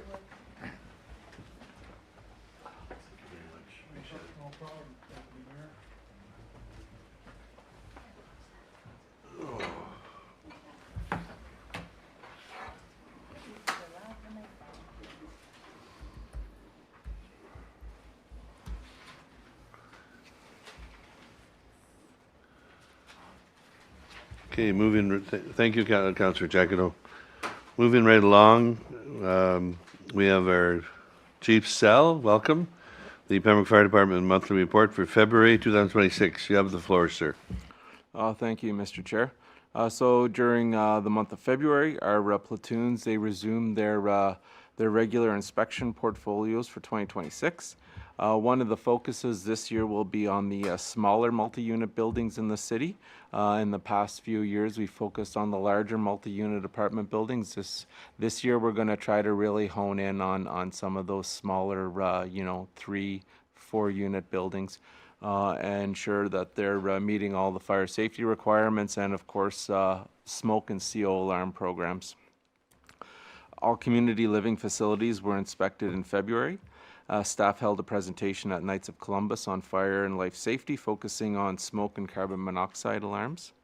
The Pembroke Fire Department teamed with the Mayor's Office and the Police Board to launch the Stop Texting Magnet campaign.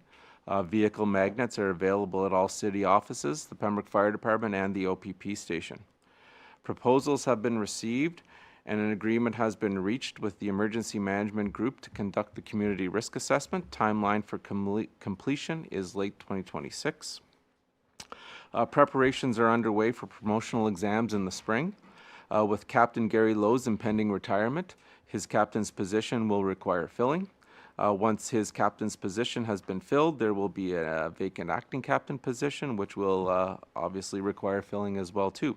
So promotional testing is scheduled to take place over 2 days in May. Our partnership with the Renfrew County Fire Departments continued as we provided fire safety messaging in the Eganville Leader, which we thought would be the last. However, looks like it's going to continue in the future. Messaging on Pembroke's Pure Country and MyFM focused on the new carbon monoxide legislation. And our recruitment application window closed in mid-February. We received approximately 200 to 225 applications for the one firefighter position. So the timeline is mid-June to have that individual starting with the fire department. For February, we gained 25 new followers on Facebook, bringing the total number of 1,461. We had close to 139,000 views of our content, and the most popular post during February was regarding the car accidents, and we shared some information on what individuals should expect and how they can prepare for car accidents in the future. The main focus of February's messaging was carbon monoxide safety and smoke alarm tips under fire prevention. Under emergency management, we discussed distracted driving and the Stop Texting campaign. We published the car accident guide, and we did some posts on driving during winter storms.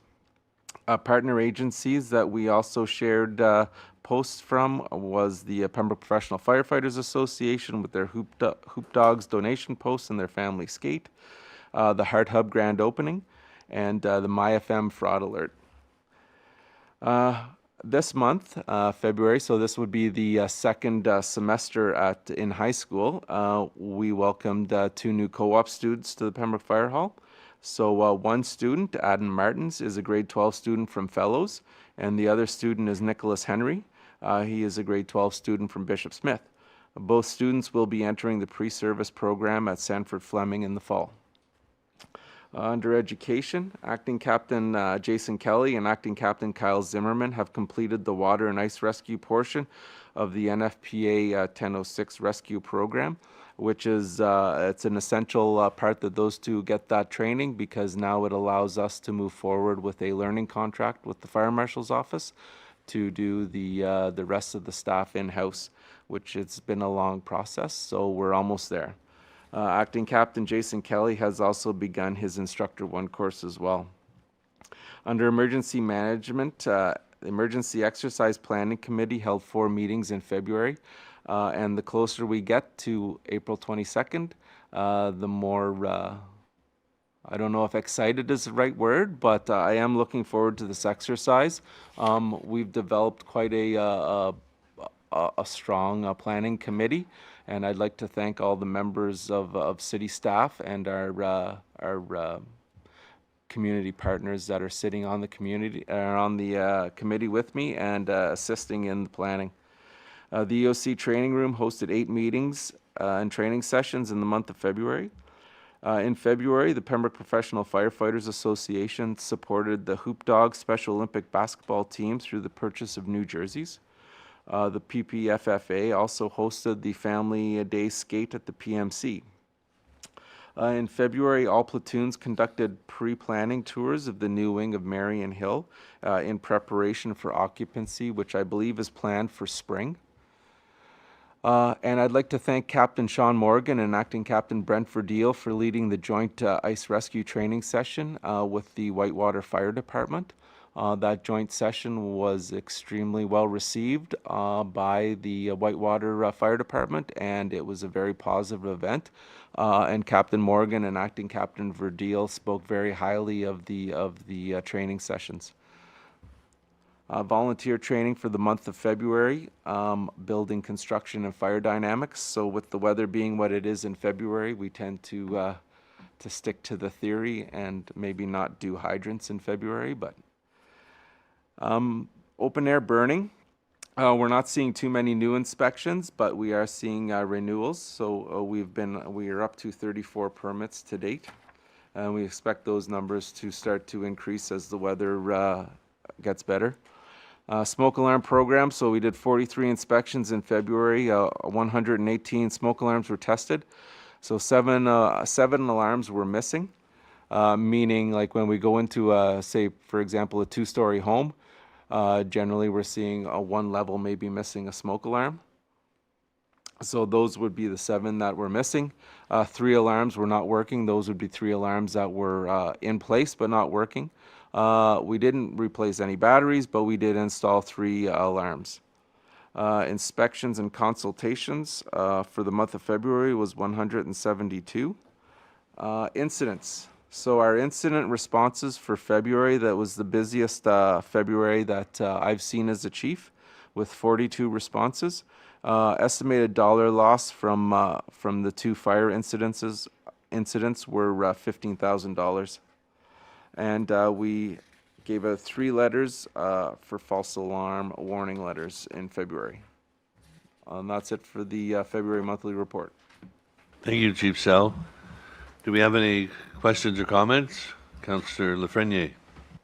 Thank you. Through the chair, thank you for the report. It's always very informative. I'm wondering, though, if something could be added to this report. And I know we have added things over the years, like the recreational burning.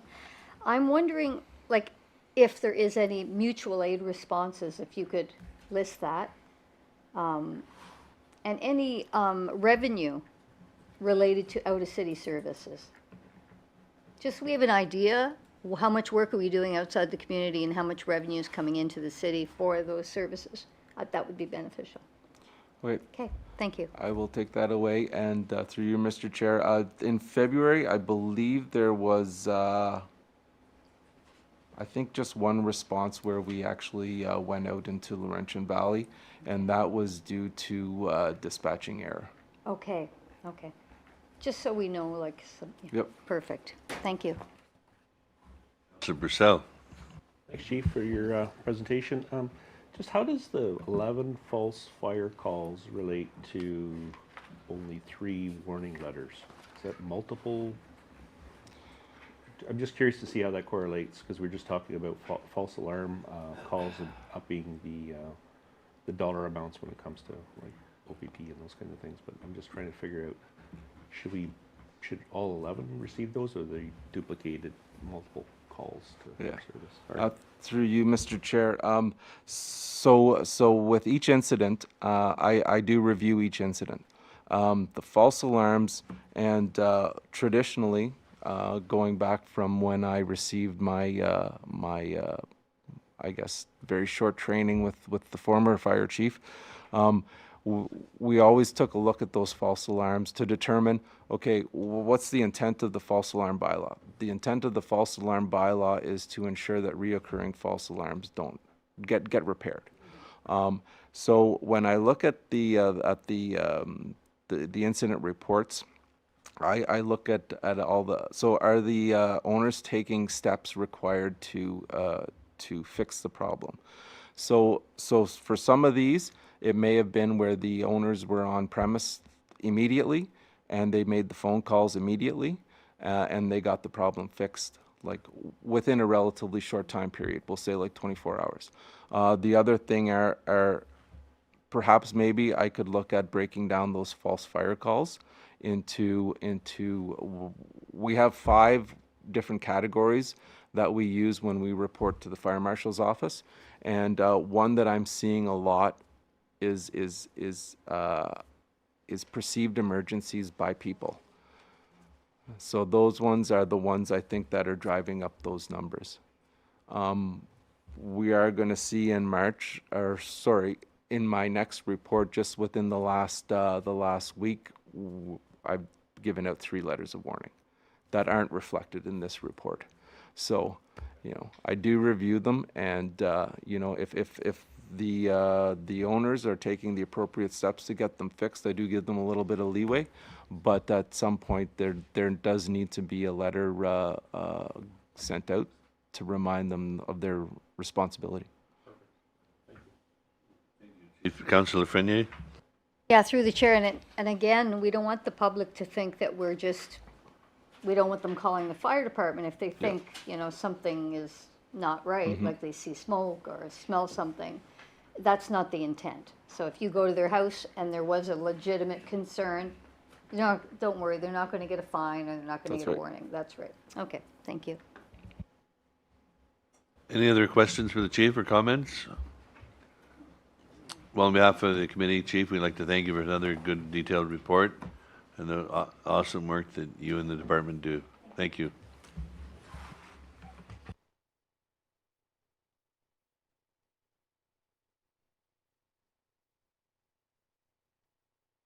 Next item, we welcome our Madam Treasurer, Ms. Lochte.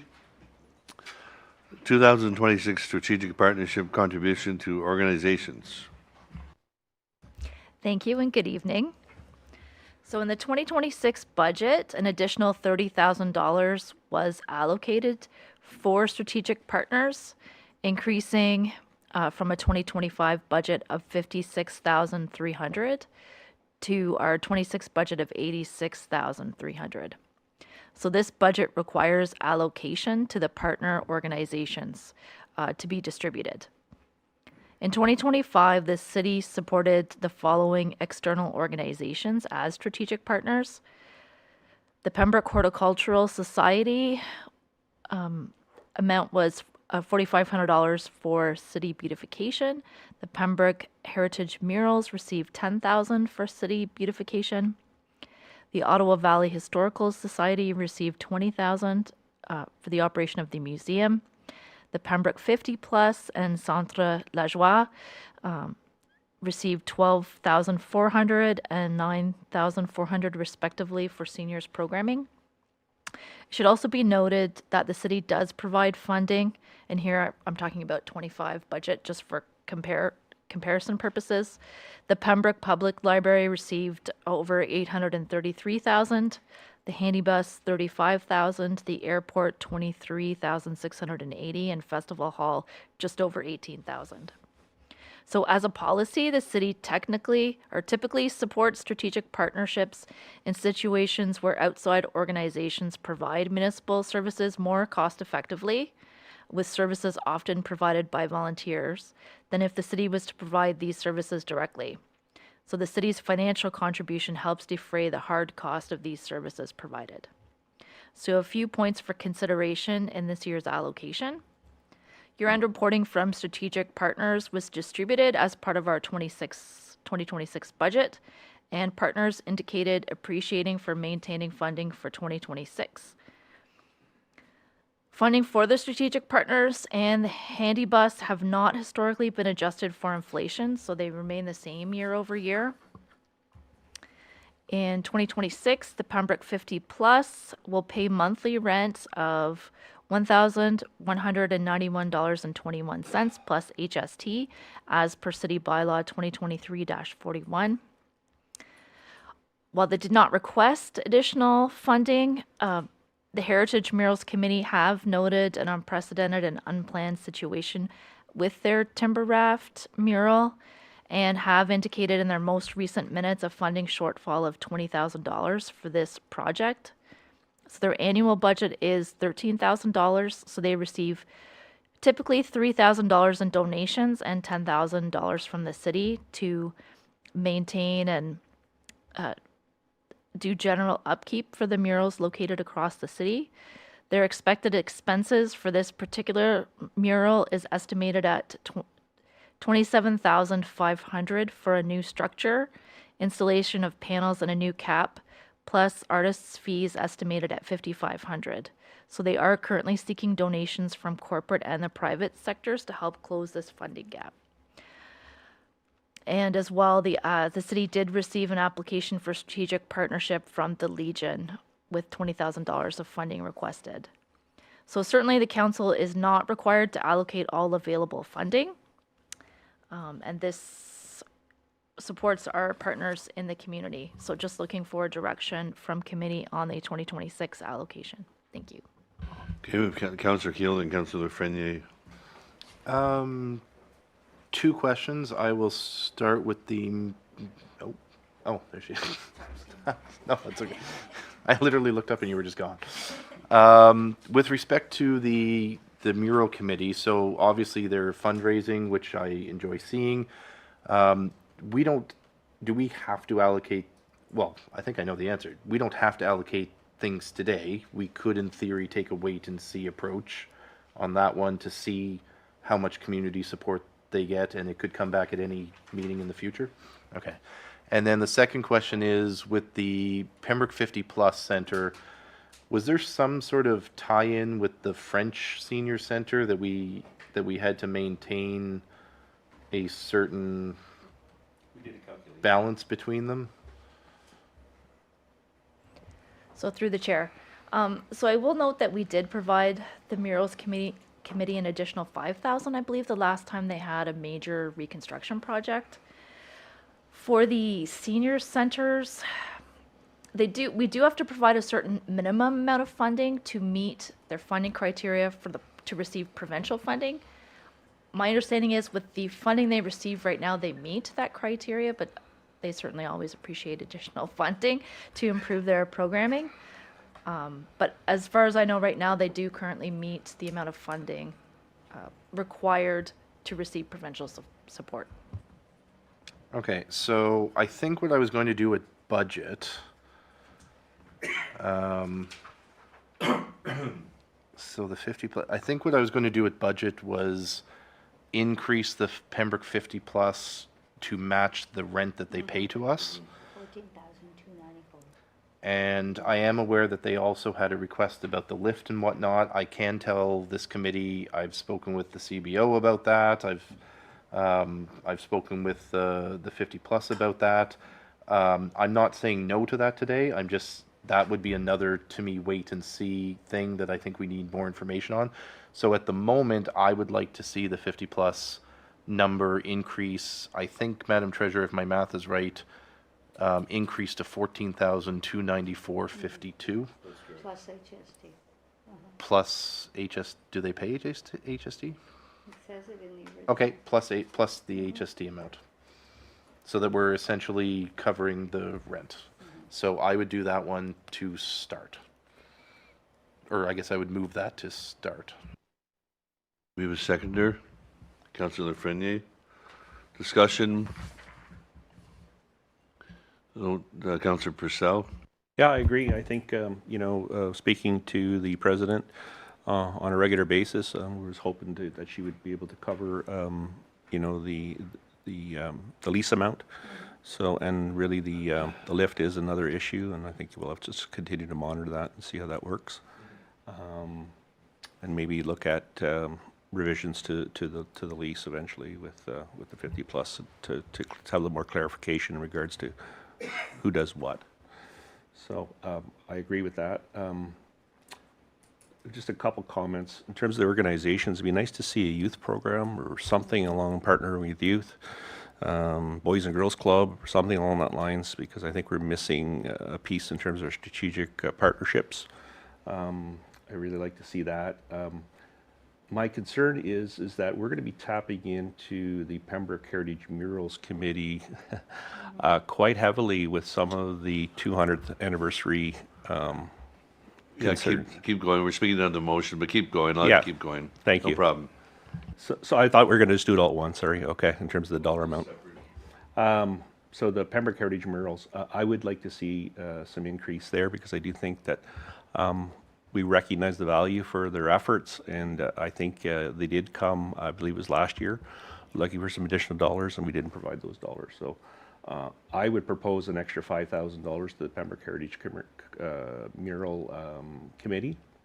And the reason for that is also, like I said, we'll be tapping into them very heavily in regards to the centennial celebrations and doing some unique pieces. So. Okay, so we'll deal with Councillor Keel's motion first. So. And then I'll come back to you. Thank you. Any more discussion on the motion for the active living? Okay, so if I could comment from the chair, yes, I agree. In speaking with Steve Halpenny, the finance person at the center and the president, they said that would be great if we could match the rent. So motion on the floor, call the question. Those in favor? Carried. So now I'll give the floor to Councillor Purcell, and then, okay, so your motion is for $5,000 for the Heritage Mural? Correct. Seconder? Councillor Lafreniere, comments? Lafreniere? Yeah, through the chair, I read about the work that the mural committee has to do, and they're already looking at expenses over $10,000, I believe, just to repair.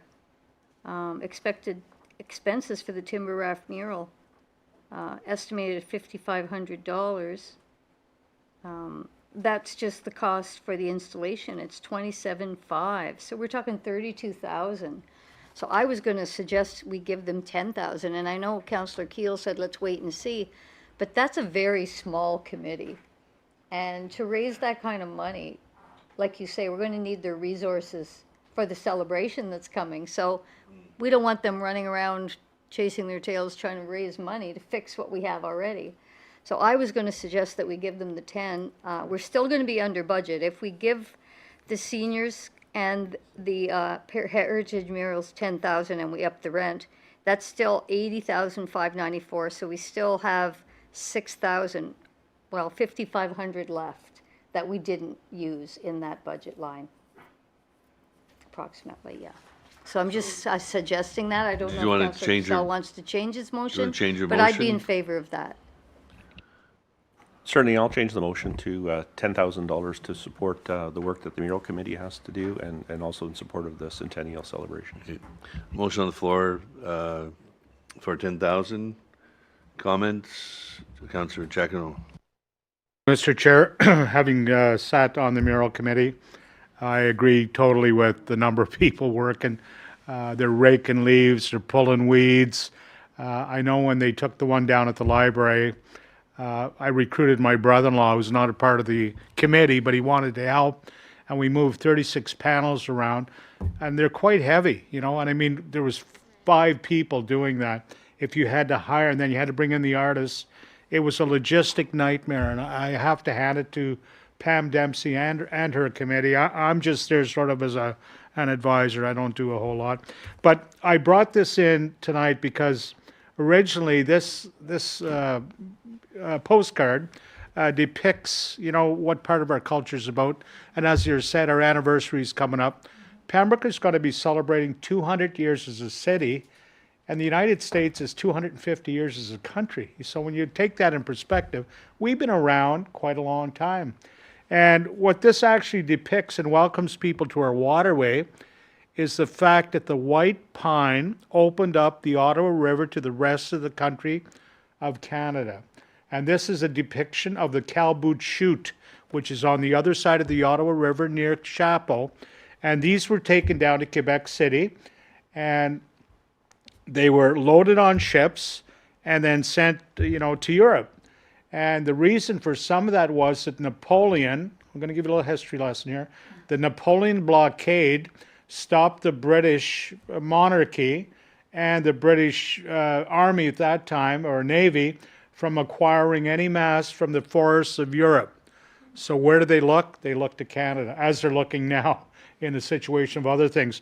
So if it hadn't have been for these masts on British ships, you know, the whole situation in the world could have changed. In 2004, this mural was erected, so it's been around for a while. And I mean, working with the committee, it's really pathetic when you got to bring duct tape in, spray paint it to match what you're looking at. So from a distance, it looks good. It's Mickey Mouse. You know, if you're going to maintain something, maintain it, as you said, Councillor Fernier, Councillor Purcell, and I appreciate that coming from across the table.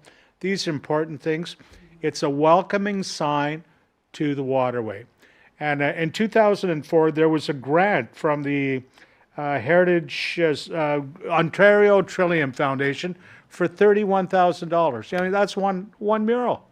So that just shows you the importance that the Trillium Foundation thought it would bear on this community, and it will for future years. And I extend my utmost thanks to you as council for, you know, I'm glad you said it before I did, so thank you for that. And I'm sure that Pam and her committee, I mean, Pam Dempsey is a bulldog. She's going to go out there and shake every tree and shake every leaf on a tree to get every dollar. You may not even have to support her, but in the instance where the money's not available, it would be appreciated. Thank you.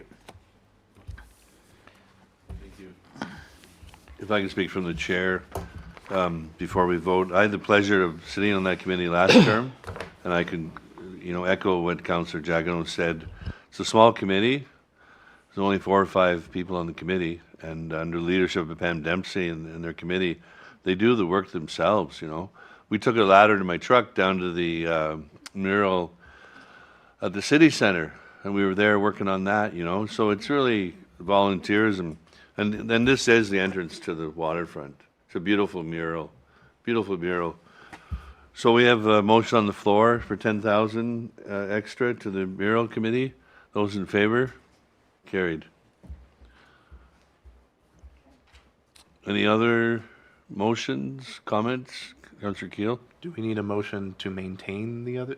I would move then that we, if everyone's done chain, right, I would move that we maintain the others at their present levels. Do we have a seconder? Councillor Purcell, comments? Those in favor? Carried. Thank you. Next item, proposed community municipal grant reserve.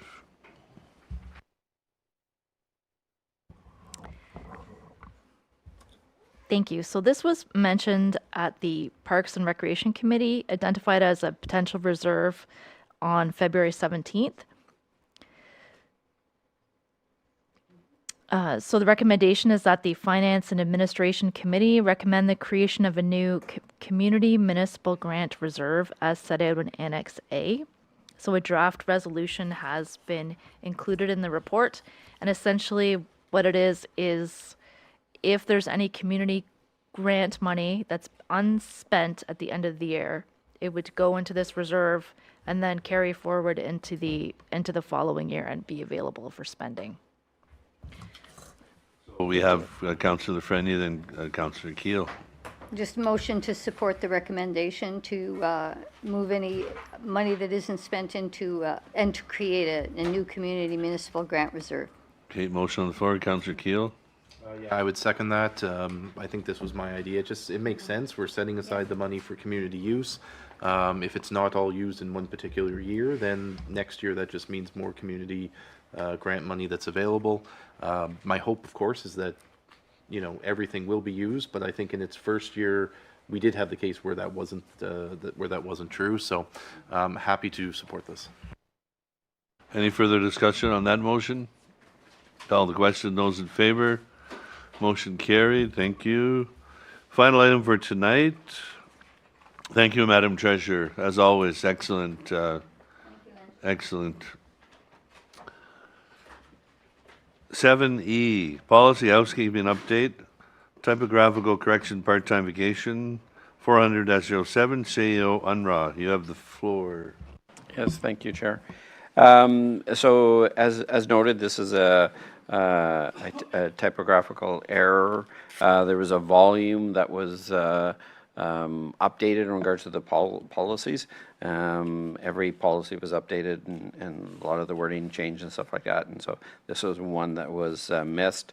So the recommendation is that the policy be updated to correct the typographical oversight regarding the vacation pay eligibility for policy 400-07, 9.1, and the revised wording should clarify that casual and seasonal non-union employees receive the 4% pay increase. So the way the wording is right now, it kind of alludes that they could be open to 6%. The 4% is what they should be receiving, and it is in line with the Employment Standards Act and also our QP agreement. So open up to any questions. Questions, comments, motions? Councillor Frenier? I would move we accept the recommendation to revise the text in our agreement and correct that typographical oversight. Do I have a seconder? Councillor Jacquinot. Discussion? Call the question. Those in favor? Carried. Motion to adjourn. Councillor Keel, Councillor Marcel. Those in favor? We are adjourned. Thank you.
Call the striking committee to order for March 3rd. Are there any disclosure of pecuniary interest in relation to this agenda? Seeing none, I'd entertain a motion for the approval of this open session of striking committee.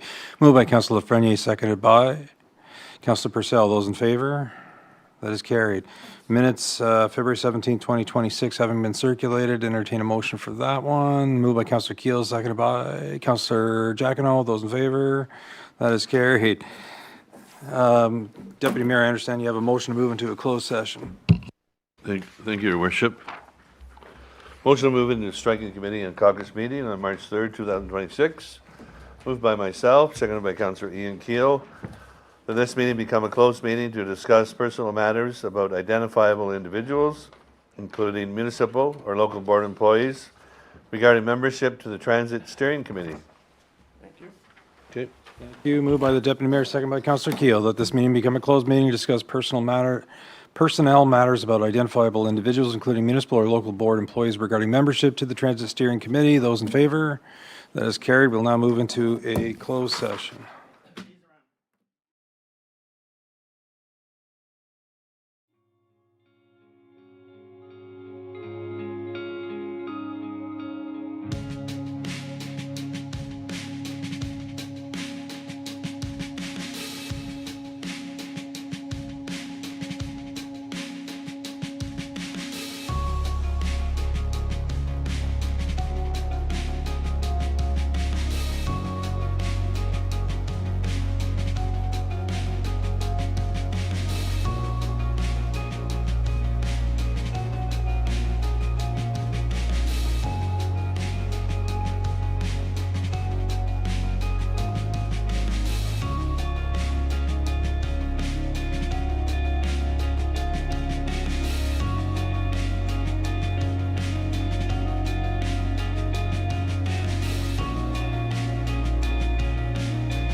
Thank you. A business arising from the closed session, that a striking committee and caucus meeting was held earlier to discuss personnel matters about identifiable individuals, including municipal or local board employees, regarding membership to the Transit Steering Committee. There was no pecuniary interest declared, and now reports coming from Madam Treasurer. The City of Pembroke has a transit steering committee to provide feedback on the on-demand transit project as per the committee's terms of reference. Calls for applications were advertised on October 8th and extended for an additional 3 weeks into November, and a second call for applicants was made on February 18th, 2026. The recommendation is that the striking committee endorse and recommend to council appointing the following members to the Transit Steering Committee under the general public user category: Carolyn Ing and Jody Leclerc, with staff direction to update the terms of reference and bring forth additional recommendations at that time. Thank you. Thank you. So we're all good? Motion to adjourn, striking committee, moved by Deputy Mayor, second by Councillor Keel. Those in favor? We are adjourned. Thank you.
Good evening, everyone. I'd like to call this council meeting to order for March 3rd, 2026. I would ask those who wish and are able to please take an opportunity to stand for an opening prayer or reflection. Before opening this meeting of council, I would ask those who wish, each in your own way, silently join in a prayer of guidance over these proceedings.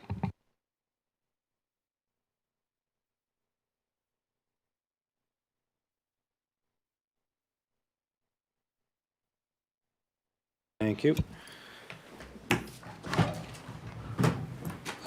In relation to the council meeting agenda, are there any pecuniary interests to be declared? I can indicate that when it comes to 9A, I'll be calling upon the Deputy Mayor, transfer of lands from James W. Lapointe Motor Holdings to the City of Pembroke, and Bob Shepherd acts for James W. Lapointe Motor Holdings. Series of minutes to work our way through this evening. First up, regular meeting of council, February 17th, 2026. I'd entertain a motion for that. Moved by the Deputy Mayor, second by Councillor Keel. Those in favor? That is carried. Then we have adoption of minutes. So first up is planning and development, February 3rd, 2026. Moved by Councillor Keel, second by Councillor Purcell. Those in favor? That is carried. Next, Finance and Admin Committee, public meeting, January 13th, 2026. Moved by the Deputy Mayor, second by Councillor Purcell. Those in favor? That is carried. Finance and Admin Committee, February 3rd, 2026. Moved by Councillor Keel, second by Councillor Lafreniere. Those in favor? That's carried. Lastly, for that column is Striking Committee, February 17th, 2026. Moved by the Deputy Mayor, second by Councillor Jacquinot. Those in favor? That is carried. Receiving minutes, Pembroke Heritage Mural Committee, February 4th, 2026. Councillor Jacquinot, seconded by Councillor Purcell. Those in favor? That is carried.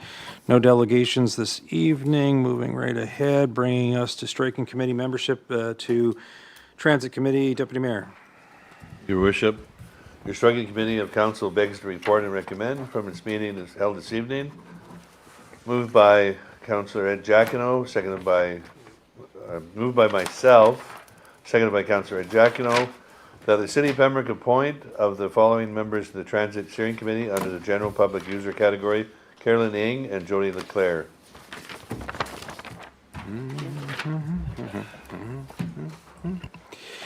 Okay. Your striking committee of council begs to report and recommend from its meeting held earlier today, moved by the deputy mayor, seconded by Councillor Jacquino, that the City of Pembroke Council appoint to the following members of the Transit Steering Committee under the General Public User category, Carolyn Ng and Jody Leclerc. Deputy Mayor, did you wish to speak to it? We had some openings on the Transit Committee, and we're very fortunate, and we want to thank the members that applied and congratulate two new members. Thank you for your volunteerism. You call the question. Those in favor? That is carried. Next is 2025 council remuneration. Madam Treasurer. Any, as required by the Municipal Act, and any questions from any members of council? Seeing none, very good. Brings us to proclamations. So I do hereby declare March 2026 as Amyloidosis Awareness Month in the City of Pembroke, and whereas March is Amyloidosis Awareness Month, a month dedicated to raising awareness, funding research, and supporting those living with amyloidosis and their loved ones. And whereas amyloidosis is a group of diseases that occurs when an abnormal protein known as amyloid builds up in tissues and organs in the body, left untreated, the disease can result in organ failure and can be fatal. And whereas amyloidosis can mimic the signs and symptoms of more common medical conditions, and the disease can be challenging to diagnose. And whereas amyloidosis often affects people who are older or middle age, however, younger people have been diagnosed with this disease. And whereas some of the signs and symptoms of amyloidosis can include shortness of breath, weight loss, fatigue, swelling in the ankles and legs, numbness in the hands and feet, foamy urine, carpal tunnel syndrome, bruising around the eyes, and enlarged tongue. And whereas early diagnosis can lead to better outcomes for both patients and their families, and whereas raising awareness about the amyloidosis disease, including hereditary and non-hereditary forms of this disease, can contribute to the building of healthier communities across Canada.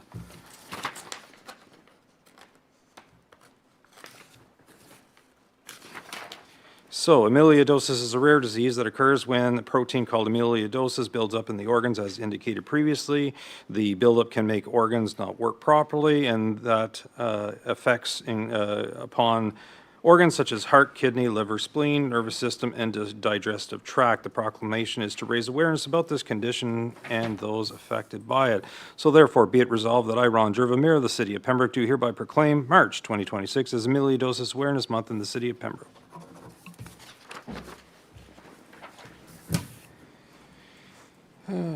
Brings us to bylaws. I'll call upon the Deputy Mayor.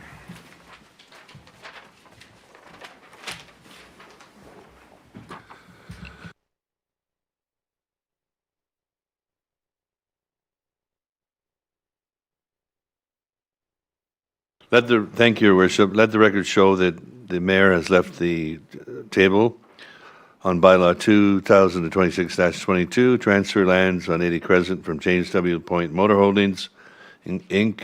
to the City of Pembroke. Councillor Jacquino.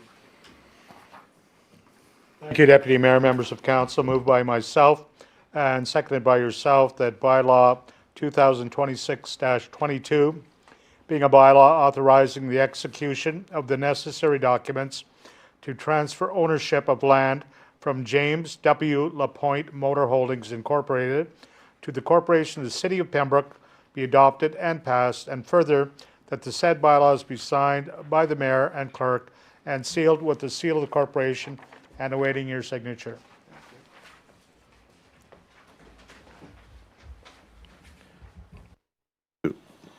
Moved by Councillor Jagino, seconded by myself, that bylaw 2026-22, a bylaw authorizing the execution of the necessary documents to transfer ownership of land from James W. LaPointe Motor Holdings, Inc. to the Corporation of the City of Pembroke be adopted and passed, and further, that said bylaw be signed by the Deputy Mayor and Clerk and sealed with the seal of the corporation. Councillor Jagino. Thank you, Deputy Mayor. That's to allow the principal to proceed and the city to assume the holdings. Thank you. Thank you. Call the question. Those in favor? Carried. The record show that the mayor should return it to the table.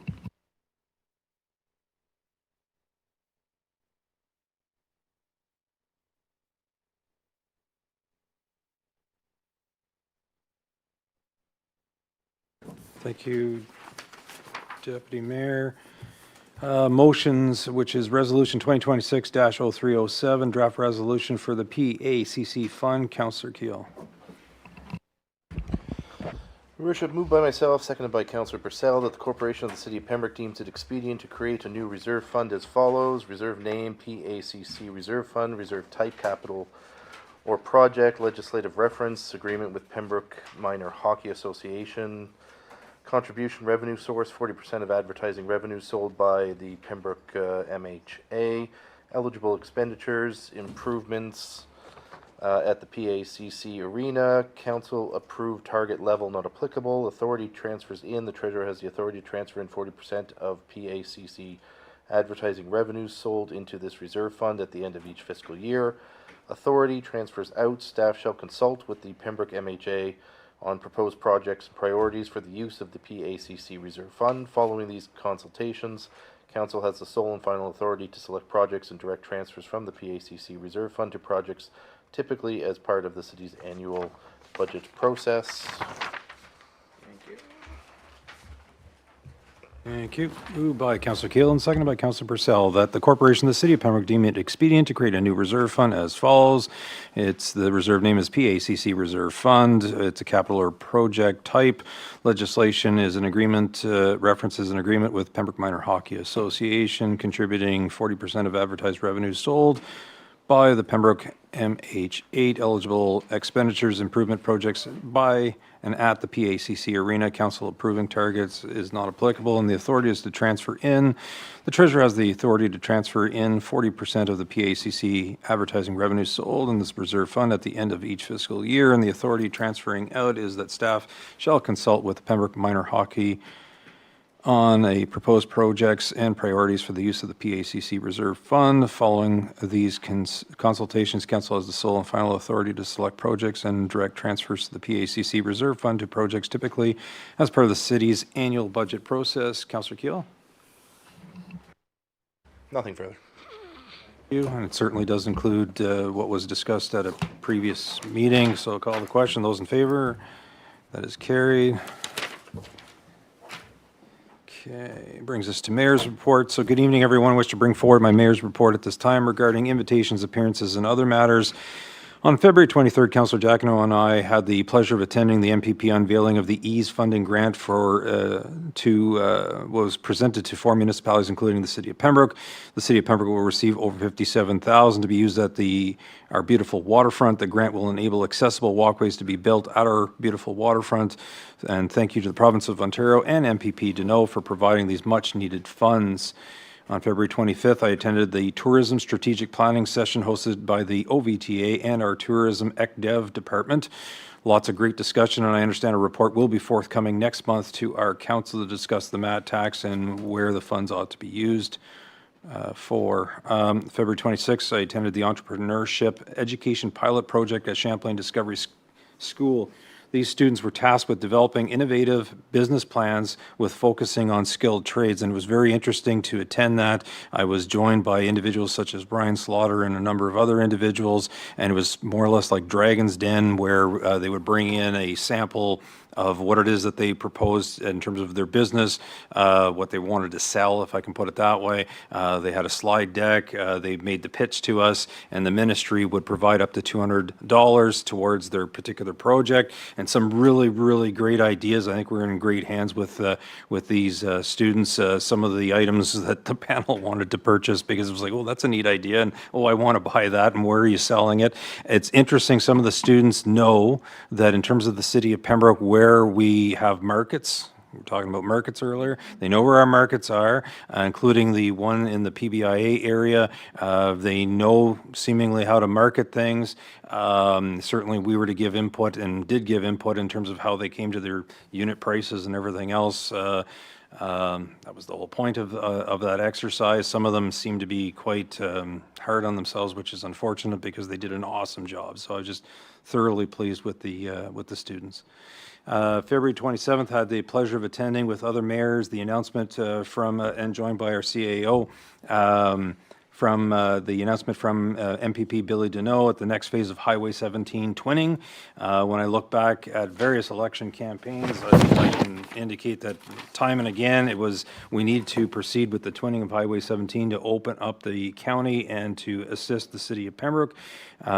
This term has been the term where the county of Renfrew has really welcomed the city of Pembroke, formed a committee, allowed us to sit upon that committee, certainly a number of delegations, and I thank our members of council that joined in those delegations, whether it be AMO, Roma. I know one trip with the CAO down to the legislature just to keep pushing 17. I think it's going to happen. It's 22.5 kilometers. We're getting there.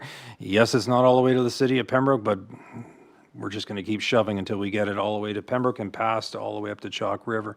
So I'm very pleased with the MPP Deneau and the Premier Ford and his government considering our riding as a priority, and it's not Toronto-centric. February 28th, I had the pleasure of bringing greetings to the crowd at the Coolest Night of the Year. Coolest Night of the Year in Pembroke is a fundraiser raising much needed funds for the Pembroke Grind. Over 120,000 was raised. Very pleased to be able to speak to the crowd at that time. We were, as the city of Pembroke, thanked for our contributions and our efforts in respect to the Coolest Night of the Year. I just thought it was awesome. The individual I was with when we were all the way down on, I guess that would be College Way, and we're looking up and all she sees is Tukes all the way past City Hall. She was really stoked about that, and it's like, yes, there's a lot of like-minded individuals trying to help where they can. And as always, stay safe and be kind to one another. That brings us to councillor updates. Who wants to go? Deputy Mayor. Thank you, Your Worship. I want to echo the Highway 417 extension. I read online that the former warden, Peter Emo, mentioned that the money's been set aside, the money's been targeted, so it's a good sign. Excellent news. We want to thank the MPP and everybody involved on that. And the county's been lobbying heavy for that too. I only have one thing tonight. Last meeting I reported about the Eganville Leader, how, you know, there was no buyer. But in the February 18th edition, opened it up, and it was called A Miracle or Fate. Ray Stanton and John Houston. Ray Stanton is the owner of the London Publishing, and John Houston is the owner of the Elmer Express. They've each bought 50% of the company. We want to thank them wholeheartedly. You know, it's a big thing to have the Eganville Leader continue. It's an institution, and it's really the only real media around. We have the Observer Weekly, but the real hard news and local stories are in the Eganville Leader. We also want to wish, he's not retiring right away, he's going to stay on, but Gerald Tracy, congratulations. So thank you, Your Worship. Thank you. Other members of council? Something from Festival Hall? Councillor Jacquinot? Thank you, Your Worship. I wasn't here last week to hear the kind words the Deputy Mayor said about the Eganville Leader. Truly, they're an institution. The small local newspaper today seems to be a thing of the past. And I've known Gerald Tracy for over 50 years. When I worked for the Pembroke Observer, we used to correspond with him, and they had the old linotype press where they'd have lead molded letters, and they'd have to go into a big board, and the pressman had to read it all upside down because it was reverse image. So you often wondered if you had dyslexia. I don't think he would have been working there. But they went from, you know, the linotype to offset printing, and now to the computer age. It's so good to see them here. Yeah. I buy the Eganville Leader every once in a while, but I said to my wife, I'm committed, I'm going to buy a year's membership. Yeah. And I think if you want to see and you want to support, then, you know, a lot of people in the area, I know they go to the Metro or wherever and they buy a paper, buy a subscription for the year to give them a good start. My other little thing, Your Worship, I'm pleased again to present you with another check from Gulfview Development in the amount of $100,000 at the council. Again, there seems to be some fate in our community. The project itself seems to be not in limbo, but it's waiting for some other things to happen. I think you met with the president yourself, Your Worship. He was here for a day or two, but he loves the community, and you know, he keeps reassuring all of us that it's going to happen, and I think it will. I mean, there's a $2 million pumping station there. He's expended a lot of money. They've had tons and tons of fill in there. It was a swampy, wet area. So if it doesn't happen today, I think, you know, it's not going to go away. It'll be here. The lighting's in, infrastructure's going forward, and we're all anxious to see development. And we talked about development charges today, but perhaps you want to comment on some of that. So, Your Worship, here's another check for $100,000, and I'll present that to. Hang on to that. I'm going to give it right to the treasurer. Oh, you just, there it is right there. Thank you.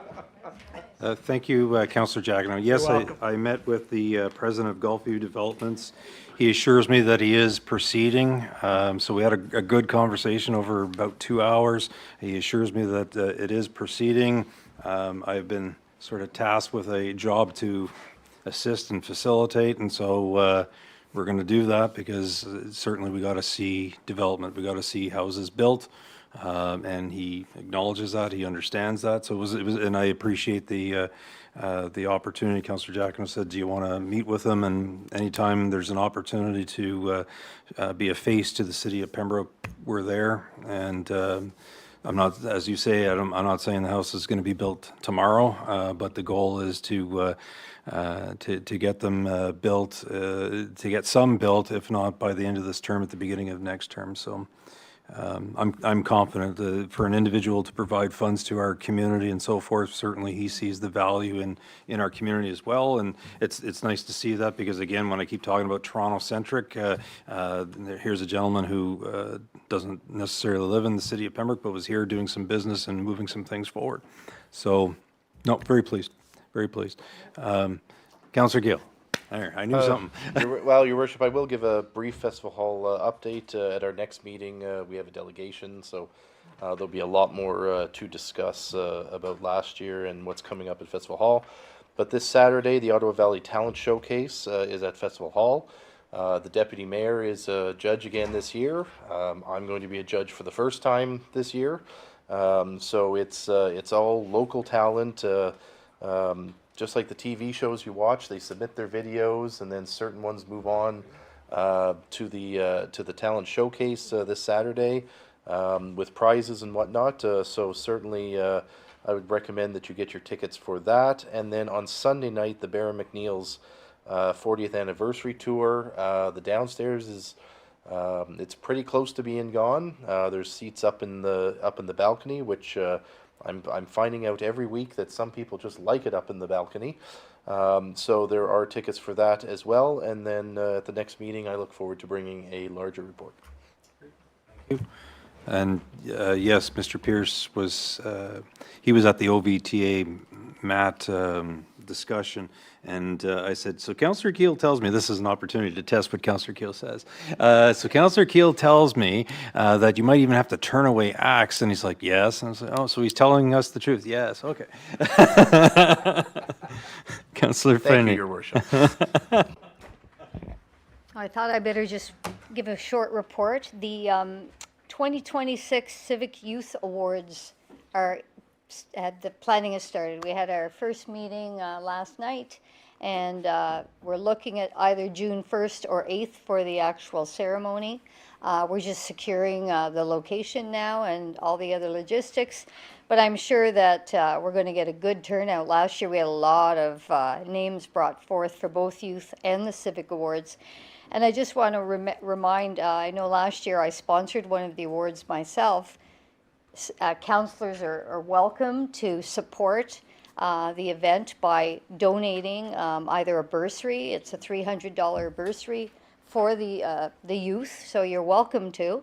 Last year, I stepped forward because we had so many people that deserved an award, and we needed one more, so I just said, okay, I'll do it. But I didn't want to steal the show, and I wanted to share the opportunity with you tonight to let you know that you're more than welcome to support it by donating the 300 to a student. So that's it, and I'll keep you posted. The nomination forms will be circulated soon, but that will also be shared on social media, so everyone will be aware of it. So thank you. Thank you. If there's no other reports, Councillor Purcell, you have a motion to move into a closed session. I do.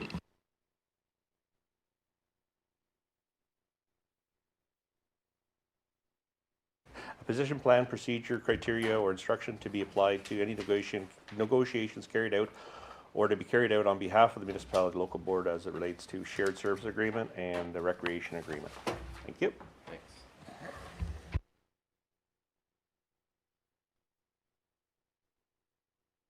Moved by Councillor Purcell, seconded by Councillor Keel, that the meeting become a closed meeting to discuss a position plan, procedure, criteria, or instruction to be applied to any negotiations carried on or to be carried on by or on behalf of the municipality or local board as it relates to shared service agreement and recreation agreement. Those in favor? That is carried. Thank you.